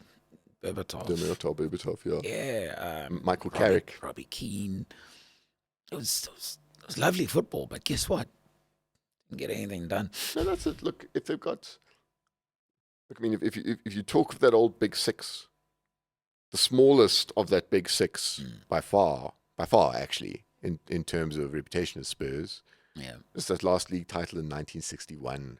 But they were a Big Six, part of the Big Six. But they absolutely were, And I think the way to view it, the way to contextualize them dropping out of Europe now is to go, make no bones about it. Eighth is not a good result for a side with their means. Especially with a guy that scored 30 goals. But them consistently being in the Champions League, that's the surprising part, actually. Yeah. That's the one. They did punch above their weight all those years, But you're right. But at some point, you got to kick on. That last trophy was a Carabao Cup, Juan de Ramos 2008. It's becoming this enormous, just enormous monkey on their back, and it's what they've got to answer to. The prize. They've got to find a trophy, any trophy, at some point. I don't think we could have predicted how wildly Conte kind of exited the job as well. That's that's really just lighting the whole place on fire and just setting a match behind you as you walk away, desperado style. There's a gif of a guy who just adds fuel to the fire and he's laughing. When I was watching that press conference, I couldn't help but think of that. It's just no, he didn't, but he wasn't wrong. But the truth is, he wasn't wrong. He wasn't wrong. Listen, that guy's never backed away from a fight a day in his life. And every club he's ever coached, he found them in a bit of a situation. Juventus, Inter, Chelsea, found them in a situation, improved them. Yes. Without fail. And Spurs went backwards. That speaks volumes about Spurs. Yeah. No, that is. And look, it is. And it was... You started looking at the squad and you go, no, sorry, this is, we talked, there were a side that were performing above the sum of their parts, but still getting it for being Spursy. This is a side where you go, no, this side is performing way less than the sum of its parts. They made signings as well. It's not, I think it's a Charlison. It's not, I mean, it's the easy dynamic to go, they always say that Spurs didn't invest enough into the squad. I think, well, they invested a bit. They certainly shouldn't be getting worse. You shouldn't be getting the dip on from Brighton and Aston Villa. Yeah, exactly. Which is what happened there. So that was extraordinary. I'm not that, and their new manager now. That's a gamble for me. We talked about it earlier, but the jump from the Scottish League to the jump from being able to English get side Conte, in the Champions League, Mourinho to come and join you, to having to look in Scotland. That is because a few guys kind of that were approached were kind of thanks but no thanks. It's one of those that's tricky because of the nature of the kind of Scottish League is you get the Celtic job. I mean, they won their treble. Yeah. What else could they win? So the best in the world aren't getting better results than this guy did at Celtic right now. So you give him a crack, but I mean, the level of football is, honestly, you'd think the flavour of the day at Rangers or Celtic should probably cut their teeth in the Championship once they go south of the border. That's probably it. So you feel like they jumped the gun there. But in fairness, the Spurs get linked with everyone, but don't kind of seal the deal as well. You know,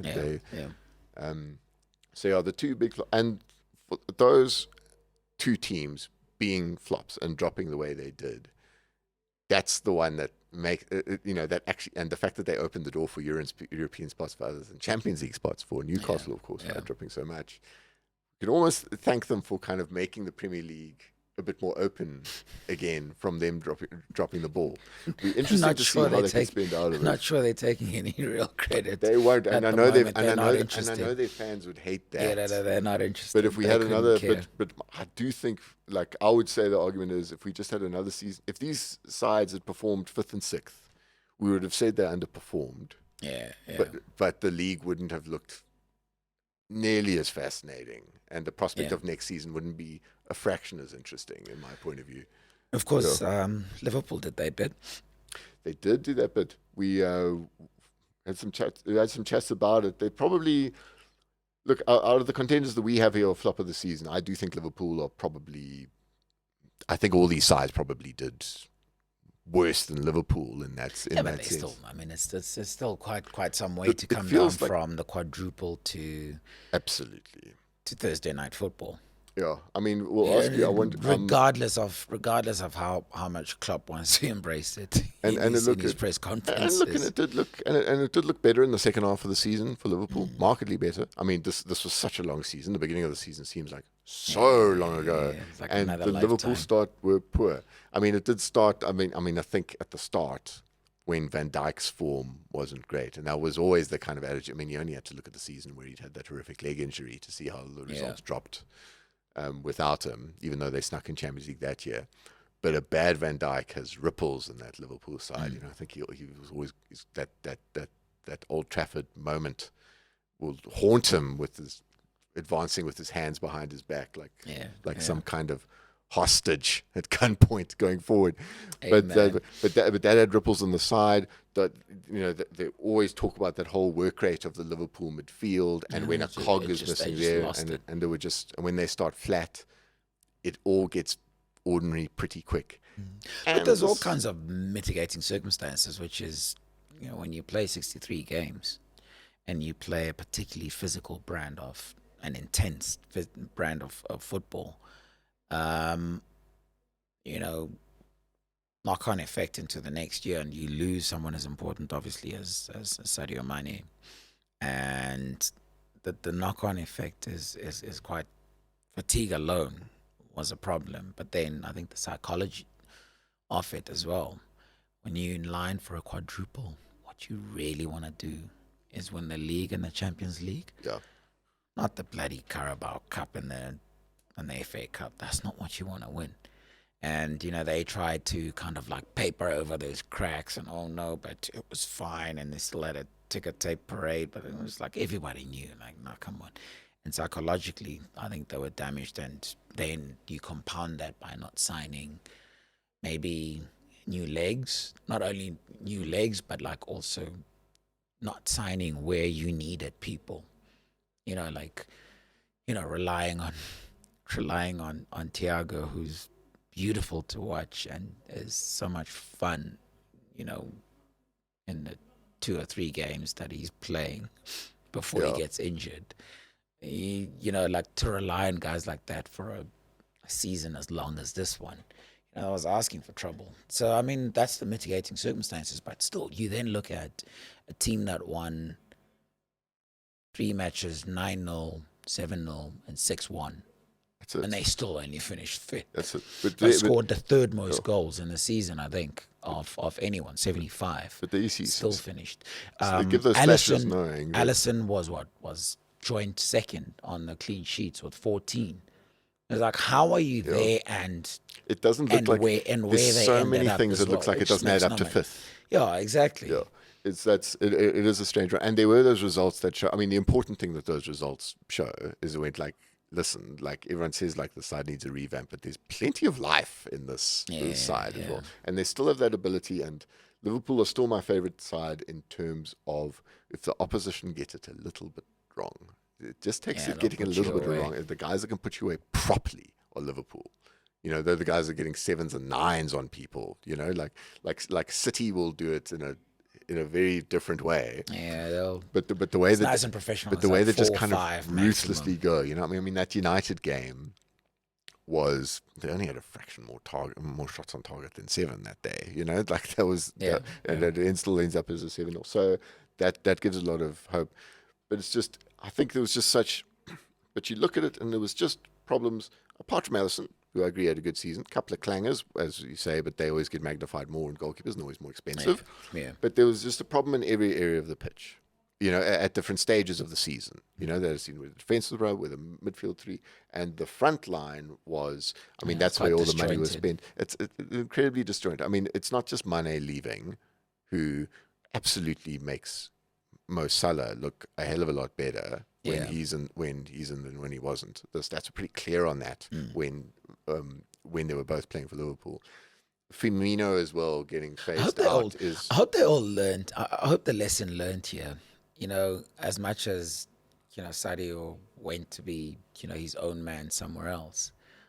I hope the lesson he also learned was probably nothing without the other guys too that he was playing with. it's a very Because there's disappointing always like season this at one Bayern for one him. sort of one-sided narrative, which is, oh, once he left, it's not like he went and set the world alight. About the most interesting thing he did at Bayern was punching Leroy Sané. Yeah, and things and people thrive in certain environments and not others as well. You know, Yeah, I think there's an interesting cynical side argument where you look at Mo Salah and you go, what numbers would he get playing for a different side?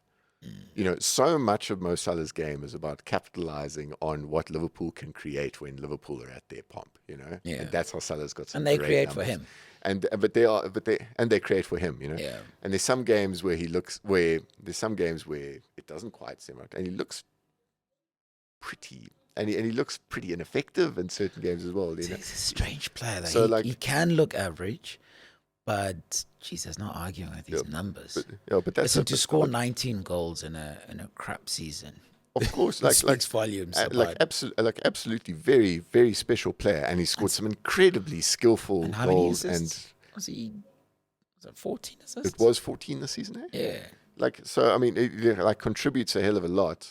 It's just the argument of going. It's interesting to think like, you just don't think he's going to get those numbers at teams ahead of Liverpool Yeah, it's at, not. at It's the it's moment. it's You know? it's not like having a Harry Kane or a Haaland in your locker Yeah. where you're like, well, there's your there's your X amount, or there's your 30 goals or whatever. So I think, as at the risk of at the risk of sounding patronizing to them, I think they did. In a way, I think they did fairly well to patch it up to Yeah, fifth. they did well to recover. Yeah, Like, because Yeah, they did were well miles to away. I mean, they were recover. I mean, at one point, the Chelsea versus Liverpool was a flat out mid table battle. I think they were 10th and 11th when they met pretty late in the season. Yeah, I remember So- watching that game and just thinking, just a couple of seasons ago, this was a real game. Yeah, What am I watching? So Because it was like a goalless draw if I'm not mistaken. Just it was lapping out. yeah, it was a 0-0. The one at Stamford Bridge was probably the worst game for them in a Literally while. just Yeah, paint drying just stuff. a couple of. Paint I dry. remember a couple of long range pot shots. Didn't you think has it resorted to this between these Paint two dry. powerhouses? Nothing. Eh? So yeah, so I think that's it. And look as well, there were quite a few signings up front in like kind of key areas. Didn't quite work You know, out. and well, a lot of the time And you Nunez need didn't another quite work season out. of these people. You know, And like Nunez didn't quite work out, and they still need to find a way to play with him and decide how it's going be, to work. and it's going to be tough when you got someone like Jota who's more striker than any of those guys. He's the most clinical of the lot of them. That's the thing. The sheer, like, I think that's one with the eye test with Jota, is people think. I think people think like, look, if you could organize a back three with Nunez, Salah, and Gakpo, let's say, that's got a higher ceiling, Yeah, and all these guys can perform above Jota. But the fact of the matter is, just the pure numbers that Jota gives you is it's ridiculous. I mean, that finish, like that only finish Salah against competes with Spurs. it. He was The winner against Spurs was ridiculous. Yeah, sure, it was a gift from Mora, but the finish in the corner, just the coolness. It was weird. I, as a fan, when I looked to whom the ball fell, I was like, he's going to score Yes. before he did, because that's what Jota does. And he scores headers. He's a short little guy, but he scores loads of headers. And he presses, and he can put people away. He's such a quality. He really he's doesn't such a need quality many chances. player. His conversion He's rate's still one of the got highest in the Diaz. league. He's still got Diaz on the other side to come through. And Diaz, of course. I mean, Gakpo obviously looks like the replacement for Bobby Firmino. That's nice. Yeah. But yeah, they do have a job on their hands trying to fit all those guys into one team. But yeah, and all those guys have kind of been sort of like, well, these are the real kind of marquee ones where Jota's going to be the really talented person in the squad. The best front three probably includes Jota. That includes Jota every time. So that's probably Salah, Jota, and I'm torn between Diaz and Gakpo. Flying Diaz is a tempting Diaz and prospect. Gakpo. I'm torn because Jota is one of the few that can come from the left as well. Yes. He's one of those guys. He can come from anywhere. Yeah. Well, unless we're prepared to play Gakpo as a 10, which could be. These guys are not interested in. This guy likes his 4-3-3, and that's it. I think it's clear. I mean, he's tried. I think there was that interesting period where he tried for 4 up front as that when Liverpool were flying as that way to kind of break upon low blocks from other sides, which can sometimes happen with Liverpool when they get more possession than they want. Yeah, they don't. So, it's weird how they started against Klopp. It was obviously like harassing you in the final third, and basically just burying that chance and coming back again, and just harassing you quickly and doing that. And then teams just kept on giving him more and more possession, and then it was like, oh crap, we need to learn how to play. We need to learn how to play with the the ball. This was the diagnosis of Klopp's end at Dortmund specifically, probably at Mainz as well, but definitely at Dortmund. Is they were saying in the Bundesliga that was, which is a league, in the kind of Gegenpressy environment, is full of clubs that don't treat possession with vanity. They are absolutely fine winning football matches without possession and won't ponder over it in studio how you win games with only 40% possession.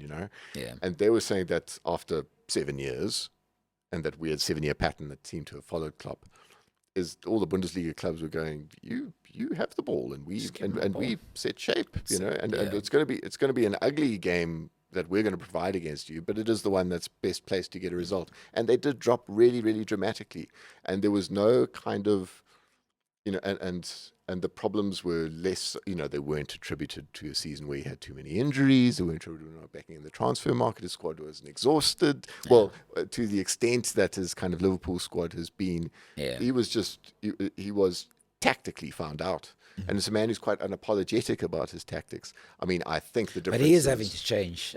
You watch Liverpool his work now. with Alexander-Arnold is something you would not have predicted. I think he himself would have said that. Take Klopp 3 years ago, he said, there's absolutely no ways I'm treating Alexander-Arnold like that. Yeah, but now he's doing it along with a few others. So he is shifting and changing and realized. I think there's signs there to show that I think there are a bunch of people that could well have better next season at Liverpool than this season. Yeah. So while you've got to define them as flops, and we have them, I think there's other names here that are bigger flops for me. Well, I mean, the names are thrown to the hat.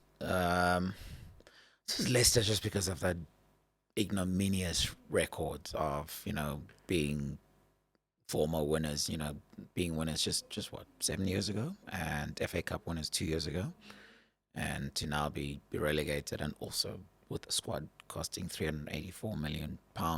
That's a massive flop. You could see it coming, arguably, you could say, because, they also got rid of their spine. They got rid of Schmeichel, they got rid of Fofana, Chilwell at some stage. Who else did they give up? They gave up in the last season. Going to see. I mean, Schmeichel was my biggest loss for them that they won. It's almost like they lost everything about them. With Schmeichel, they standards, they everything. They drive, they everything with Schmeichel. Yeah, and that whole and he was I mean, apart from Vardy, of course, that's a bastion of that previous side. Yeah, I mean, I think the way we have to view Leicester here, the way it has to be done, is you look at Leicester as a club. The biggest surprise is not that they got relegated. The yeah, biggest surprise is that they won the league 7 years ago. yeah. I guess, That yeah. is the way to see it. Actually, that's a good way to look at it. And Yeah, now we're looking at a club like the size of Leicester, and when you got rid of those players, as you say, the only bastion of that side is an aging Jamie Vardy, who clearly Dean Smith really wanted to try to do it week in week out, but he can't offer it to you week in week out anymore. yeah, Clearly, so that side is gone, and Leicester, that title-winning romance is now officially put to bed. yeah. Leicester are just a club of those means, and they deliberately went quiet in the transfer window.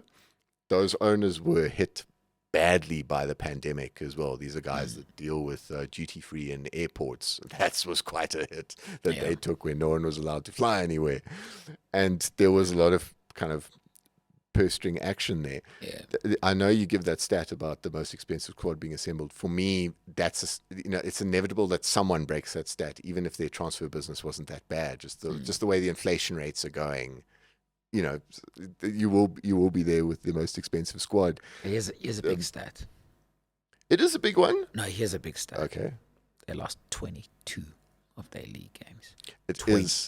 22. It does. That I mean, is you did. shocking. You constantly had that feeling of the side is better than this. Is the one thing. But I think coldly, I think we still looked at Leicester with a bit too much romance there. I think their business got worse as the years went by. Their transfers were. They still got some decent players. No, they still. Barnes, Ndidi, Iheanacho, what's his name? The Zambian. Patson Daka. Daka. Yeah. Daka, and I'm trying to think. Look, There's at least one. Yeah. Tielemans. And Tielemans is a good not player. a bad team still. I look at that back four, and I think it's a lot worse than it was a while ago. So back four is gutted. and especially Or without back five, Schmeichel. actually, when you consider the keeper as well. Yeah. Yeah, and I know, and I think if memory serves, Schmeichel left quite late in the window, so they didn't. So I mean, they put Danny Ward for a while, but they didn't. But they there didn't. was all kinds of doubts about whether he had. But they didn't put their head on a 5-year plan with a proper goalkeeper. They didn't try to do that. Well, they didn't have the opportunity to do that, I don't think. So I think, I mean, you say they've still got some promising players. I mean, I would argue there's teams that finished 17th and 16th and 15th that also have some pretty promising players as well. It happens. So I mean, think it's just- Southampton, Ward Prowse, and yeah, and they still and they went still on. they got relegated. But it is for me. They are and Southampton in a way. I think Southampton have done pretty well too. That was the end of an 11-year stint of Southampton. I think the last 5-6 years they've done pretty well because they've generally also always been credited with their good years of being such shrewd. I was about signings. to say. I mean, I think that inside not, edge of the market is gone with Southampton. but is their similar to Leicester. situation not a case of having frittered away the time when they had Van Dijk, Sadio Mane, Lallana, all these guys? I mean, there's so many guys that came through. Lots of them to from Southampton Academy to Yeah, Liverpool. that's it. There are so many of those guys. Like, did they not fritter that away? That, being a selling club where you kind of like got to a point where, okay, you've got this money now for all these players that you've been able to sell. I mean, Virgil alone was what, 75 million? Yeah, in a January sale. What happened to all of that? What happened to all of that money that they got for all those guys that they sold, all that quality that they got rid of? It's a bit like looking at Brighton now, a team that used to, produce its own or pop across the border to get a Virgil, from Scotland or whatever. My thing is, what happened to all of that money for them to be? I mean, they were certain of relegation much longer than anybody else. I think it's as simple as their model was reliant on good scouting, and their scouting got worse. I know their head of scouting, whose name escapes me for the moment, was Scott. I know he had a stint at Spurs, oddly enough, that didn't seem to go all there, and then he moved with the idea of being these guys on signing who I'm putting forward as names. So there's probably some interesting names there But I mean, as you say, you mentioned names there where Southampton developed clear, hot property. You know, they were like Sadio Mane and Virgil van Dijk and Lallana at a time. You know, these players, they were always going to be picked up by bigger clubs. Now they've gone down.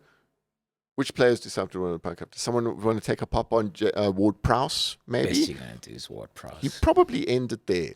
You know, that's probably the only. That's probably the only guy. Maybe some of the promoted sides chip off a bit of the side, but that's just it for a side that's specialized in selling way more than making a transfer profits. And selling well, season in, season out. They just they need to recruit well, and they were just recruiting worse. I think the similar thing could be said of Leicester as well, which seems harsh because I think they made some handy signings. They'll be gutted because those players I mentioned are all. But these were these were the dudes that found Mahrez in the French second division not that long ago. You know, these dudes found Kante. You know, this is when this is what killed Wenger for me. You know, is Wenger built a whole Arsenal squad with these kind of dudes, and suddenly Leicester were the guys finding them. There used to be those guys with those kind of insider knowledge. I think as well that there's been so much work done from other clubs, and so much scouting knowledge has gone around. I think that's increased enormously. Now you get clubs like Brentford and Brighton. Proper war at scouting level in the Premier League, and now you can do it proper Moneyball style. You know, there's now everyone just seems to have so much information on teenagers around the world these days. You know, I'm looking. I mean, I'm looking at just Liverpool alone, the midfielders they're talking about. Some of these guys I've never heard of, and it's weird. You're pretty sure they're pretty good. Yeah. You're not in doubt about whether they're good or not. And like you say, there's just so many of those players. And not only are they all there, you've got guys that are out there finding them. And you're like, how? It must be the toughest thing to be the head of scouting from say top 5 teams in the world, you know, or top 5 teams in Europe. Yeah. Or top 5 leagues. Sorry, I've got it wrong. Yeah, it must be tough to be a scout for those teams, simply because the fight for available talent, and to get someone that to get a Matoma, to get an Enciso. Like, where do you get him? How do you get him? How did you know? That's it. I mean, that's the guys. That's the real impressive thing of Brighton is guys that put good money in places where everyone else just didn't have that knowledge. No, you know, it's crazy. I mean, you looked at Enciso and you go, "Geez, this is." I mean, it's obviously you still. I mean, Brighton had an incredible season, but I mean, you still view them as a side that shouldn't be up where they are. And you look at a guy like Enciso and you just go, "How is this dude at this club?" Yeah, you are young and clearly that good. Who is this guy? More to the point. And the guys are obviously good because he scores bangers. Yeah, I mean, and there's under pressure. There's some light, and it's not anyway. You just need to, but sometimes you just need to see a goal to go like. And they're not 3-0 up; they're winners. It's the one that makes a difference. Yeah, I think I remember going back to another Wenger example. Who he was revolutionary the way he brought kind of scouting knowledge and what he backed to the Premier League. I think it's attributed to him. He said Robin van Persie was the easiest person to scout in the world. Yeah. You just see one shot with that left foot, and you go, well, I've seen enough. And there's players there that offer that. You just need to see it. And of course, football's a popular game. There's places, there's so many different areas that can produce talented footballers. It can happen in so many places on this planet. Moving on to more obvious players to scout, we have to talk about, the player of the season. The player of the season, yes. Can we look beyond Ireland? Is it possible? You can't, can you? I know it's the obvious play the leading goal scorer for the biggest club, who broke all the Premier League records. You know, it's just it's. I don't think he can. I think this is. I think it's open and shut. Surely. Yeah. No, it is for me as well. I just wish we'd had that clip of that guy. Somebody, was it Rory Jennings? He was frothing at the mouth about how it's disrespectful to the strikers in the Premier League. You know, to say that Erling Haaland's going to come in and get a golden boot in his first season. Not only did he get a golden boot, he got player of the season, young player of the season as well, because he's still 22. Yeah, as well. All in his first season of Premier League football. And then, then you work your way down to the numbers. 36 record for all Premier League games, including the old 42 game. Yeah, that is a mad. Yeah, it's 36 from 35. Yes, and he scored more than two teams. Something that's more than two teams. Yeah, he scored more than two teams. For me, I'm blown away by those 42 game season ones. The ones held by Andy Cole and Alan Shearer, guys that their scoring rates were, no one was close to those when they were at the peak, and they had more time to do it. And the fact that this guy matched it while being rested for the last few games of the season as well, and there were the hat tricks. Yes, he's going to. He was fastest to 3 hat tricks. He got it in 9 games. I can't remember what Michael Owen did it in. It was like 40 odd games or whatever it was. And to 4 hat tricks. To 4 hat tricks, he was fastest there too, which was like 19 games. Ruud van Nistelrooy was the previous fastest at 65. It's unbelievable. Games. And of course, he scored, I think, first guy to score 3 successive home hat tricks at home. Yeah, that is first. Yeah, and then, of course, he managed to sneak in 5 goals against RB Leipzig in one Champions League game. Yeah, he's on 52 goals now. Yeah, I mean his Champions 52 goals from less less games. Yeah, in all competitions. More than around a ball that rate that exactly. the guy operates on. I think the Champions League one. I know this is a Premier League discussion. I really want to chuck his Champions League ones in there because that's where I think if he stays on course, that's where the records are going to be insane. It's this guy. I mean, we live in an age where I feel like we've been desensitized by scoring records in the Ronaldo, Messi era, where some absolutely stupid numbers just came in what should be a kind of once in a lifetime thing. But this guy can do it even better. I think he's been operating at a goal every 63 minutes in the Champions League, which is just silly. It's really silly. You can try to belittle the achievements as much as possible as well. You're always going to get more goals than expected in the Manchester City side. First Manchester City player to win the Golden Boot outright is this guy. It's something, Aguero could only pull it off joint as well, playing with very similar players behind him. It was it's just remarkable. I think I read a stat for a while ago, like there's no human being that scored more goals in the top 5 league more than Harry Kane. Yeah. Because there's 30. Harry Kane matched his best ever season. He's been a machine. He's the 3rd highest goal scorer ever. And Harry Kane's numbers, his scoring rates, his per goals, he's second on the league. Sorry, yes, now he's second. Sorry, because he overtook Rooney, of course. And he smashed Rooney. Okay, Rooney. His longevity of his career, and he probably wasn't primarily a goal scorer, even as more a thing of his longevity. He played a lot, 208 goals. Wide. But he's a guy who's Kane, incidentally, is markedly better than Alan Shearer in terms of his goals per game, his goals per minute, and his thing, and like the amount of chances he gets per thing, like everything. And to have Haaland, and he had just quietly had his best ever Premier League season. In terms of that is the thing. You get a guy that scores 30 goals. Yeah, I mean, he tied his previous record, but all the underlying stats suggest that he actually was more prolific in front of goal because Spurs were worse than he was Harry's previously. also unlucky though. It's the second time he scored 30 goals and not won the Golden Boot.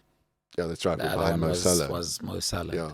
Like, thankfully, he's won the Golden Boot a few times. Can you imagine how unlucky Yeah. But you think 30 And he's one goals, of, and you I think the stats is he's one of only 3 guys to have scored 20 plus goals a season and in 5 consecutive seasons. yeah, that's right. So, I like, think, I mean, I Harry's just, I think the guys that join him there, I think it's Henri and Shearer. Although I might be thinking there's also no, multiple it's golden proper boots big there as numbers. well. It's just proper big numbers. So yeah, so just you really can't underrate this guy. This guy smoking him out the water. Yeah. There was all that. I mean, it all sounds so silly now in retrospect, but I understood the sentiment. Him. That's it. I mean, City came so close to kind of doing it, and then we don't have the Haaland narrative at all. Yeah, exactly. Kind of entering it. We don't even know what he's like. Interesting bit of subjective history that is, And it all looked like Kane to City would just work so well, It probably would have too. It probably would have. Maybe not not these numbers, but it would have. It would have been crazy. But like what? And testament and just goes aside. I mean, you have a guy that scored 30 goals and you still finished 8th. Yeah. It's just, Exactly. Really, well, I guess we've kind of taken care of probably the next best candidate for player of the season, no? In Kane, obviously, by discussing him just now. I think so. I want, like in terms of consistency throughout the season, is probably the bigger metric, the most important metric to do it. He scored in 26 games, which is a record. So he gets it instead of De Bruyne. I think why De Bruyne enters this discussion is the amount of big games that guy contributed in this year. I mean, he was a clear. I think the 2 games against Arsenal, it was goals and assists in each of the games. That equalizer as well. That equalizer against Madrid. That goal was just, and the context of that is a guy that, he's very unfortunate that he hasn't. He's. Everyone talks about the Pep being defined by not winning the Champions League at City, and he'll never really truly be a success by nonsense standards if he doesn't do that. But De Bruyne has been defined by not winning the Champions League or a trophy with Belgium as well. He's equated as this great, the playmaker of the golden generation that ended up winning nothing, and has actually, for all his class and all the times that he's been the Premier League player of the season, he hasn't had that moment of being looking like the world's best on the biggest stage, just winning that trophy, which a Champions League final or a World Cup final or a Euros final would do for him.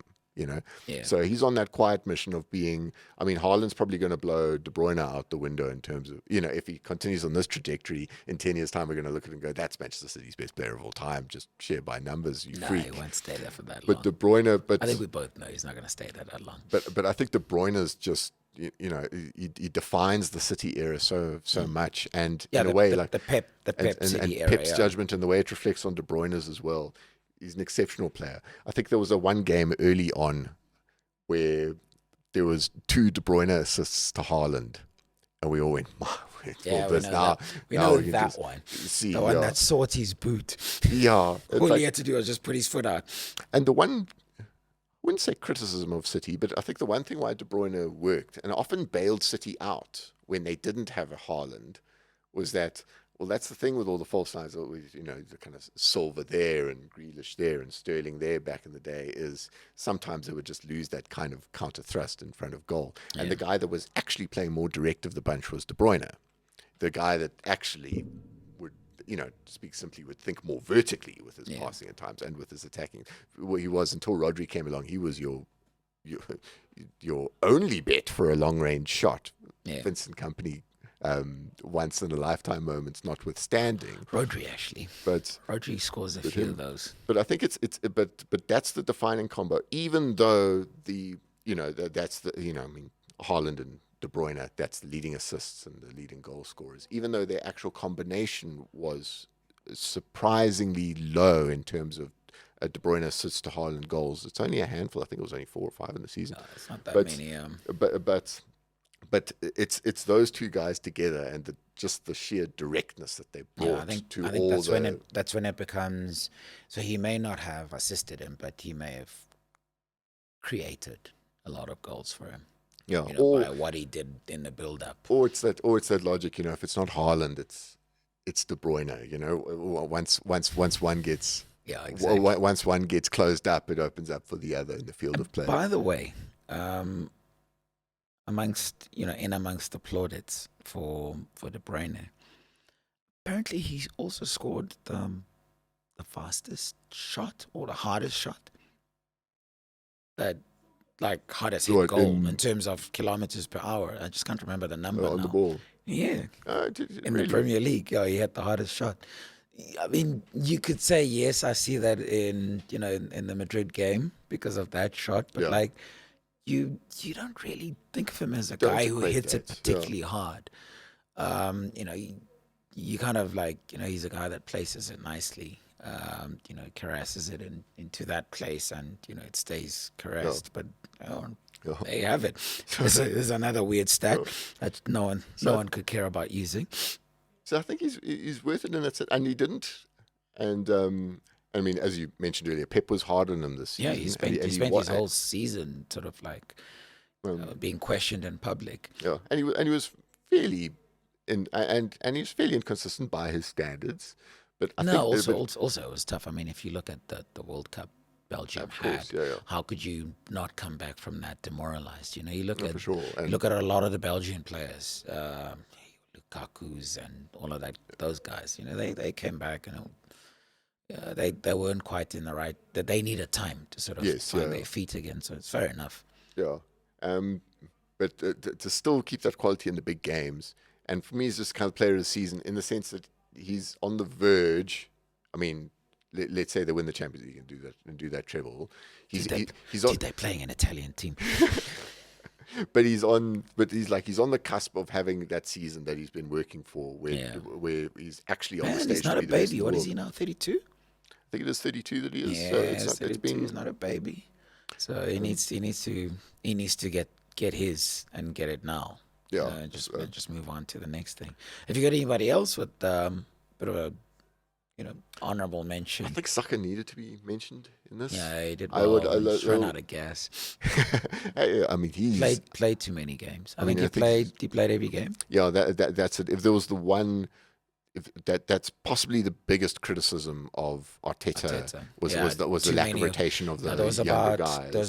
There was about 3 or 4 of those guys that played every single game, and that's a problem. Yeah, and there's some, and you feel like, okay, it's a rough one, and I know it's such a rough one to do, and hindsight is one that kills you on that one. But there are certain games where you go like, what, Smith Rowe, when he was fit, could probably have slotted in there. You give him a break, and he probably would have still get the 3 points there. That was a problem. They ran out of. They didn't have the depth, which was its predictable ending. Yeah, and I think the moment they hit the front, and kind of like, the longer they stayed in the front, the more it then became a situation where they were not going to rotate. So they kind of got stuck in, it was a circumstantial thing. The circumstances demanded that, they just basically, this is what we have to do now if we're going to make it over the line. So I kind of get it at that level. But yeah. Yeah, but I think that the quality of that gent, for me, it's closest between him and Martin Odegaard as well, who's just. I thought he drove the team well. I mean, he scored 15 goals, I think I can't remember. It's probably about 8 assists. I think he was. Yeah, I think you're right. Yeah. Your stats work, and this is he did top notch, yeah, man. Oh no, there's a show I do stats for, and so like I kind of like remember. Yeah, because I've been running around like that for a while. Yeah, my work is a lot of stats orientated as well. Yeah, so but that's but that was also, I think that was we haven't had a season like that with Arsenal for a while, where there's been such a collective effort of goal contributions there between. Was it 4 or 5 of them that scored 10 or more? It was Martinelli, Odegaard, Jesus, Saka, and Jesus, who just squeezed in over 10, even though he was injured quite a lot. And that's another narrative of the season. So if that guy had been fit more. Was that 4 or was there a 5th? I think was it. That's probably just. We've counted Martinelli. Counted Martinelli, Odegaard, Saka, and Jesus. No, I think it's 4. Yeah, which is not, you're not going to find probably not many other clubs did that. And it was the first time. It was the first time at Arsenal that 2 players had scored 15 goals or more. And ever in they like, including whenever they had Dennis Bergkamp, Dennis Bergkamp, Thierry Henry, All of those guys. It was the first time. It had never happened before. And they scored the most points. I think the 88 points was the most they've ever scored. Previous was 87. And they equaled the winning, the wins. I think it was 26 wins. So it was actually a very good season. That for me is the favorite part of the kind of Arsenal narrative for me. Is throughout the season. They last won. Yeah, Or remember when they last won the title. Bottled it. And I mean, they last won the title in 2004, which is, of course, the Invincibles squad. And of course, that achievement's always going to be held in high regard for what that was. But the fact that Arsenal statistically this season were always ahead of the pack. Including As it stands Invincibles. after 26 games of the Invincibles, they were scoring more goals, they were getting more points. Of course, obviously they lost more games, but their end product was actually resulted in a more competitive league position. It's just this season has a City that bloody blows you out the water. Don't worry. So us Liverpool fans know this very well. We live there. This is us. Yeah. So that's it. I think so. Between those two guys, I kind of want to put both of them together because I felt they were, and just the best ones to watch as well. I loved watching Martinelli as well, and I think we might have been having a different discussion if Jesus was more fit. I think the Martinelli Jesus combination was what got them so much momentum to start I with. say, when he came back, Jesus, he came back kind of like he looked like he hadn't gone away. He scored immediately, but I kind of worried that the bigger the games, the more he disappeared, almost like someone who wasn't used to being the main man. It's fair. Because he was never the main man at City. No, which is something we'll find out next season, I guess. Yes, and it was always. Look, you can't criticize what he's done for Arsenal this season, but there's still a question mark because they got him to help them. They got a winner to help them win the title. And that's the thing. Same as Zinchenko, I guess. And there will always be, he's always going to have that problem, which is one of those that you can't kind of solve. I mean, because he played second fiddle at City so long, he got to play weaker opposition. Yeah, and then at they a rate also more than others, which inflates his output, but his output was great. He's got a ridiculous record where if he scores in a game, he's never lost. Yeah, that's That's a record. I know. Yeah, I know. I just don't know how many games it is.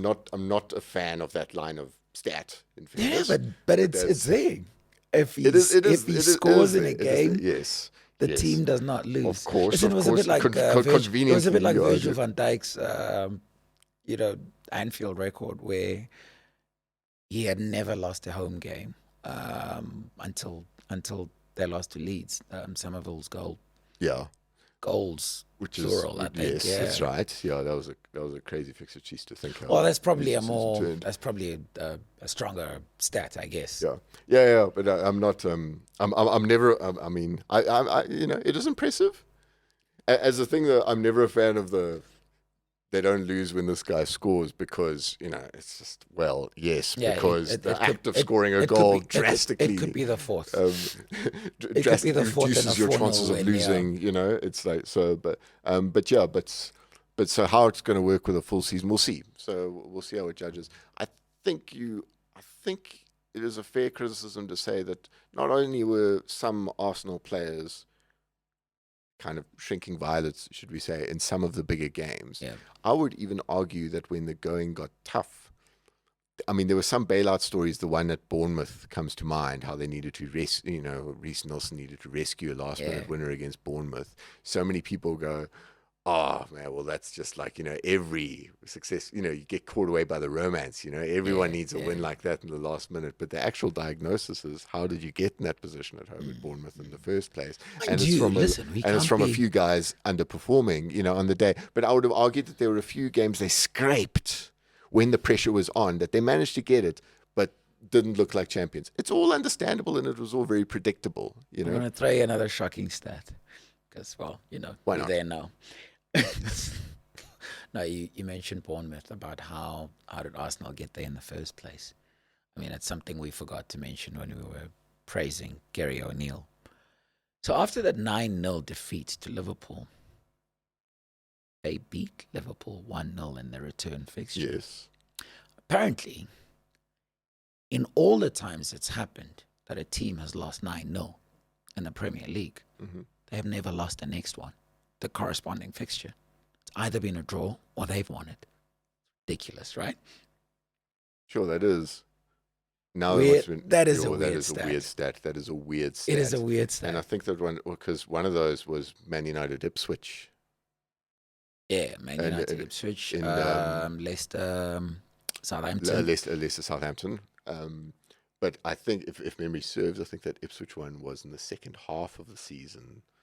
No, but it's like the next game. The next game they didn't lose. It's so interesting. So it's always the next game. Obviously, it's not. I mean, obviously, it's not. That's fascinating. I suppose there's one lesson there. I mean, after you've had a 9-0, next time you relax a bit. Yeah. But it's a ridiculous. But that stat. is such a strange stat. Yeah. But anyway, I think I'm silly statted out. we probably should move to our teams of the. I mean, unless you think somebody else belongs in the player of the year conversation. I think we were kind of happy. I think we were kind of happy with that bunch. You also don't want too many of them. The more you have, the more it makes very little sense. Do you know what I mean? To have that many.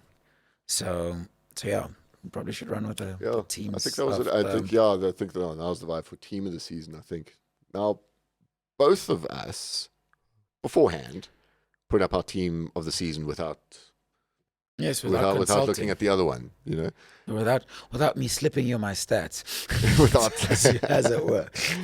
Well, so we came up with totally separate sides, and as it turned out, 5 guys are in both of our sides. Good effort. So we differ on 6, but 5 we do on. I'll be honest, it probably should have been more. Probably more. I think we are both of the personality types that want to be a little bit interesting here. It's got an awful lot to do with different sort of thinking. There's at least 2 picks there that I probably should have put a City dude in, but I just didn't want to. Yeah, because you know what I mean. It's my team of the season. Let me do it. But City guys that I just kind of couldn't ignore. So of the 5 players we share, there are 4 City guys. Okay. Diaz, Rodri, De Bruyne, and Haaland. Haaland. I think everyone could have picked it up from our conversation that those were going to make it, and then obviously the non-City guy was Trippier. And I mean, we should probably then just discuss the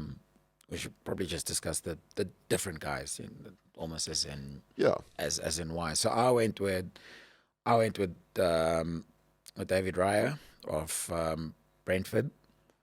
So his stats stack up. He's got, I mean, obviously the most important stat tends to become your clean sheets, which is why someone who keeps with his feet, like David De Gea, gets a clean sheet or whatever. So it speaks volumes to what your defense can do for you.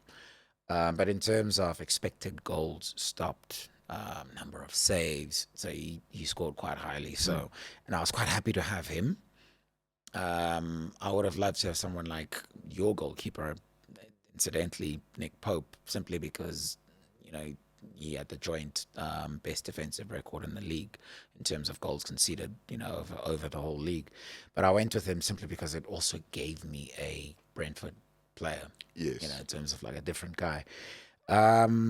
To partner Diaz in defense, I went with William Saliba simply because of how I felt Arsenal's challenge started to be affected after he got injured. I think his injury was one of the big impacts.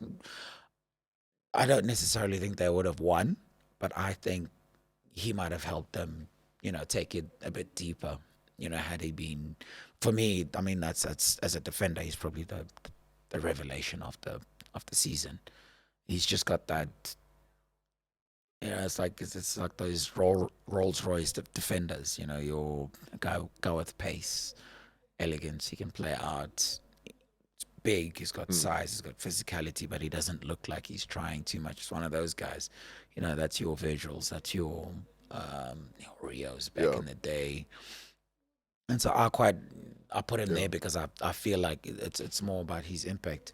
So at left back, I got pretty creative because the first guy I thought about was Zinchenko, but I went with Pervis Estupiñán Brighton, because again, I wanted to acknowledge Brighton, and then secondly, I think after Brighton had lost Cucurella, there you go.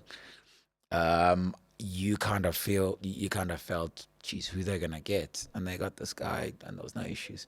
It's almost like guy hadn't left. In midfield, I went with Casemiro simply because of what I feel he did for United by joining them. It was, a lot of people acted like, oh, geez, he's going to join a sinking ship. And I think if you look at the stats, when he wasn't playing versus when he was playing for United, they did a heck of a lot better. I think literally one of the few games that they didn't do well at when they had him in the team was against City, but that's against City. So I felt, he belonged in that. Again, it's a nod to a team that did quite well over the season, based on what they've done in the past. And then, the other midfielder I went for, that's probably my wildest card, my most left field. That's got to say, Olise. That is a funky choice. Michael Olise of Crystal Palace.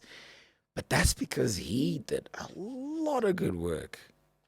I love his free kick work. And actually, I think how many assists did he have? Probably about 12. So that's not bad. It's a lot. I mean, he's basically top 3 or something in terms of assists. And he's 21 years old. And didn't play all the games.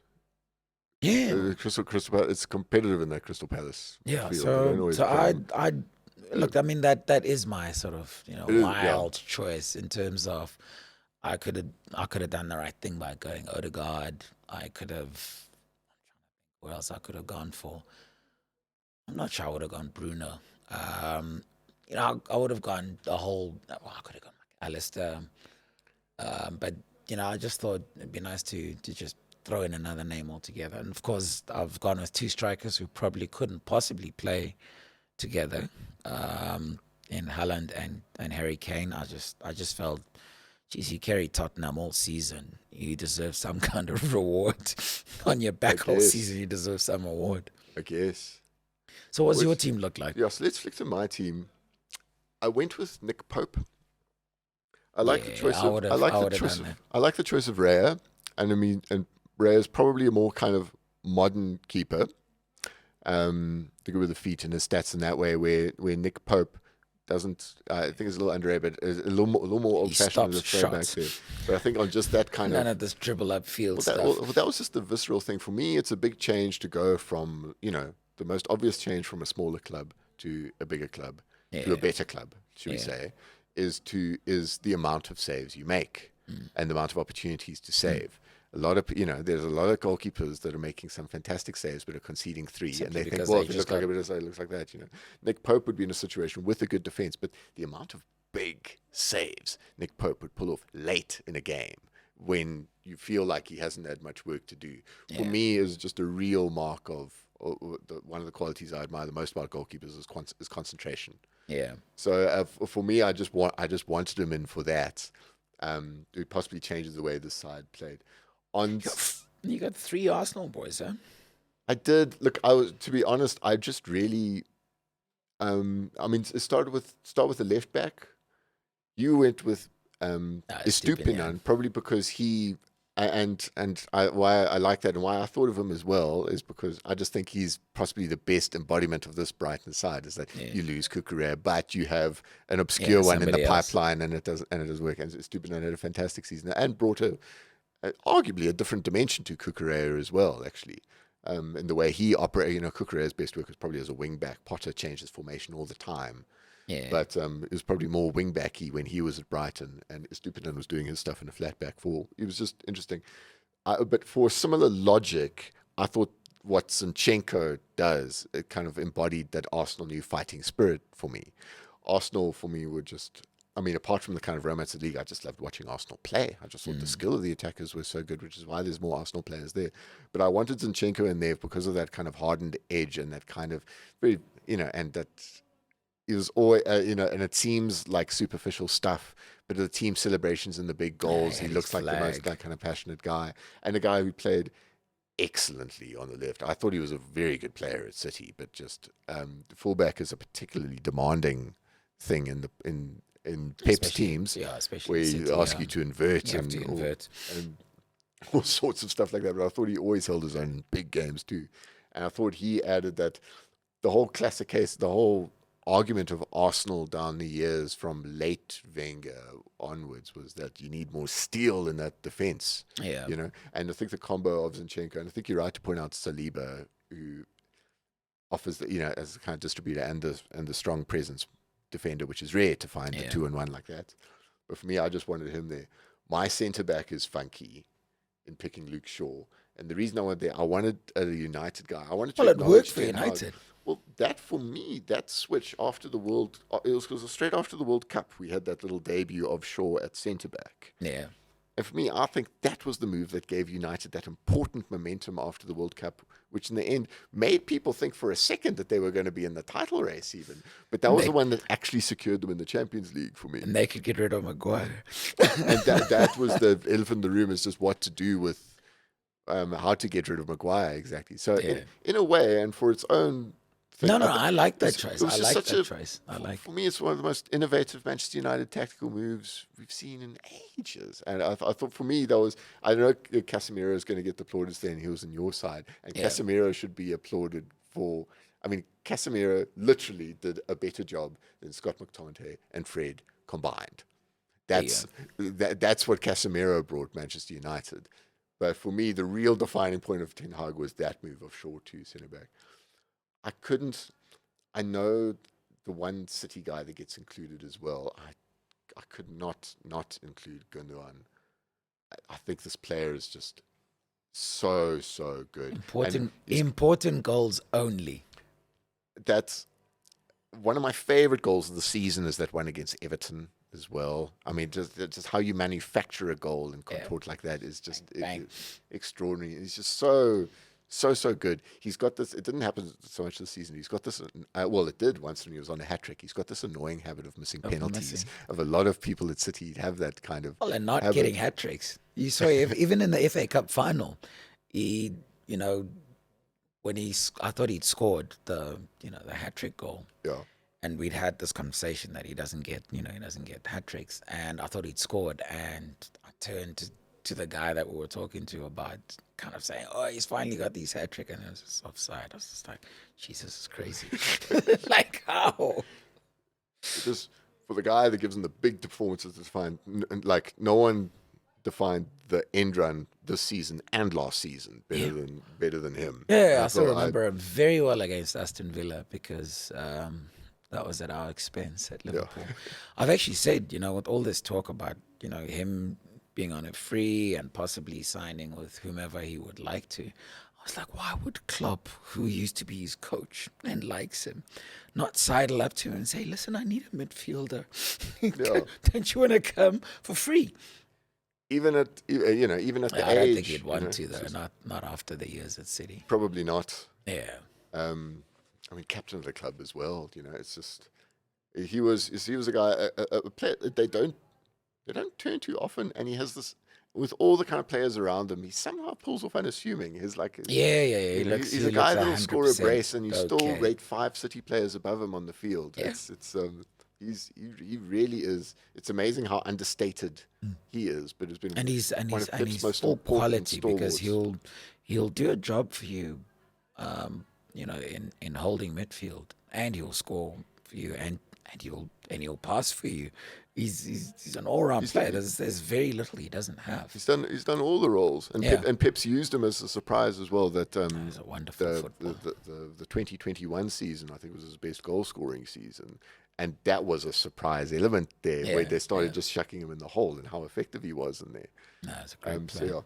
So one of the defining guys who probably takes Casemiro's spot there, as you had in there. Just fair enough. I know Odegaard and Saka was the obvious choices. I was almost a little disappointed in myself to picking Odegaard and Saka, but it just felt too harsh to leave either out. And I figured I didn't pick Kane. Kane is one of my players of the season that doesn't hit there, purely because I went on the thing of, you know what, when I pick a player of the season, they got to line up in a way. And No. Of the two teams, yours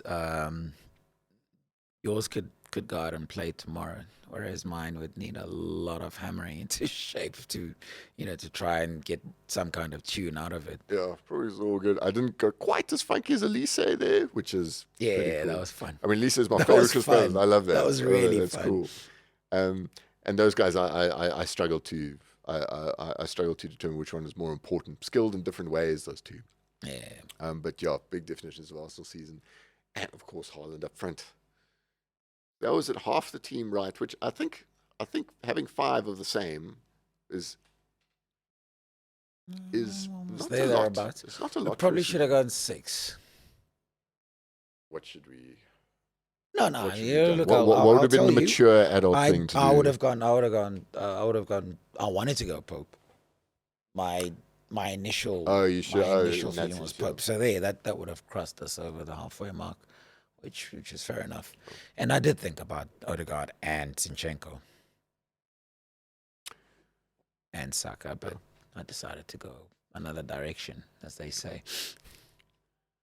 But yeah, look, jeez, how much time have we spent? Yeah, a lot.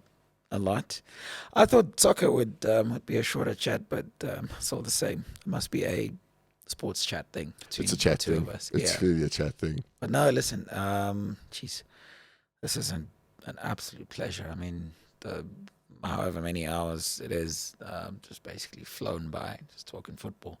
Mind you, we are talking about 38 games, so hey, That's true. That's true. it is It going was. to take a while, and there's probably a whole lot.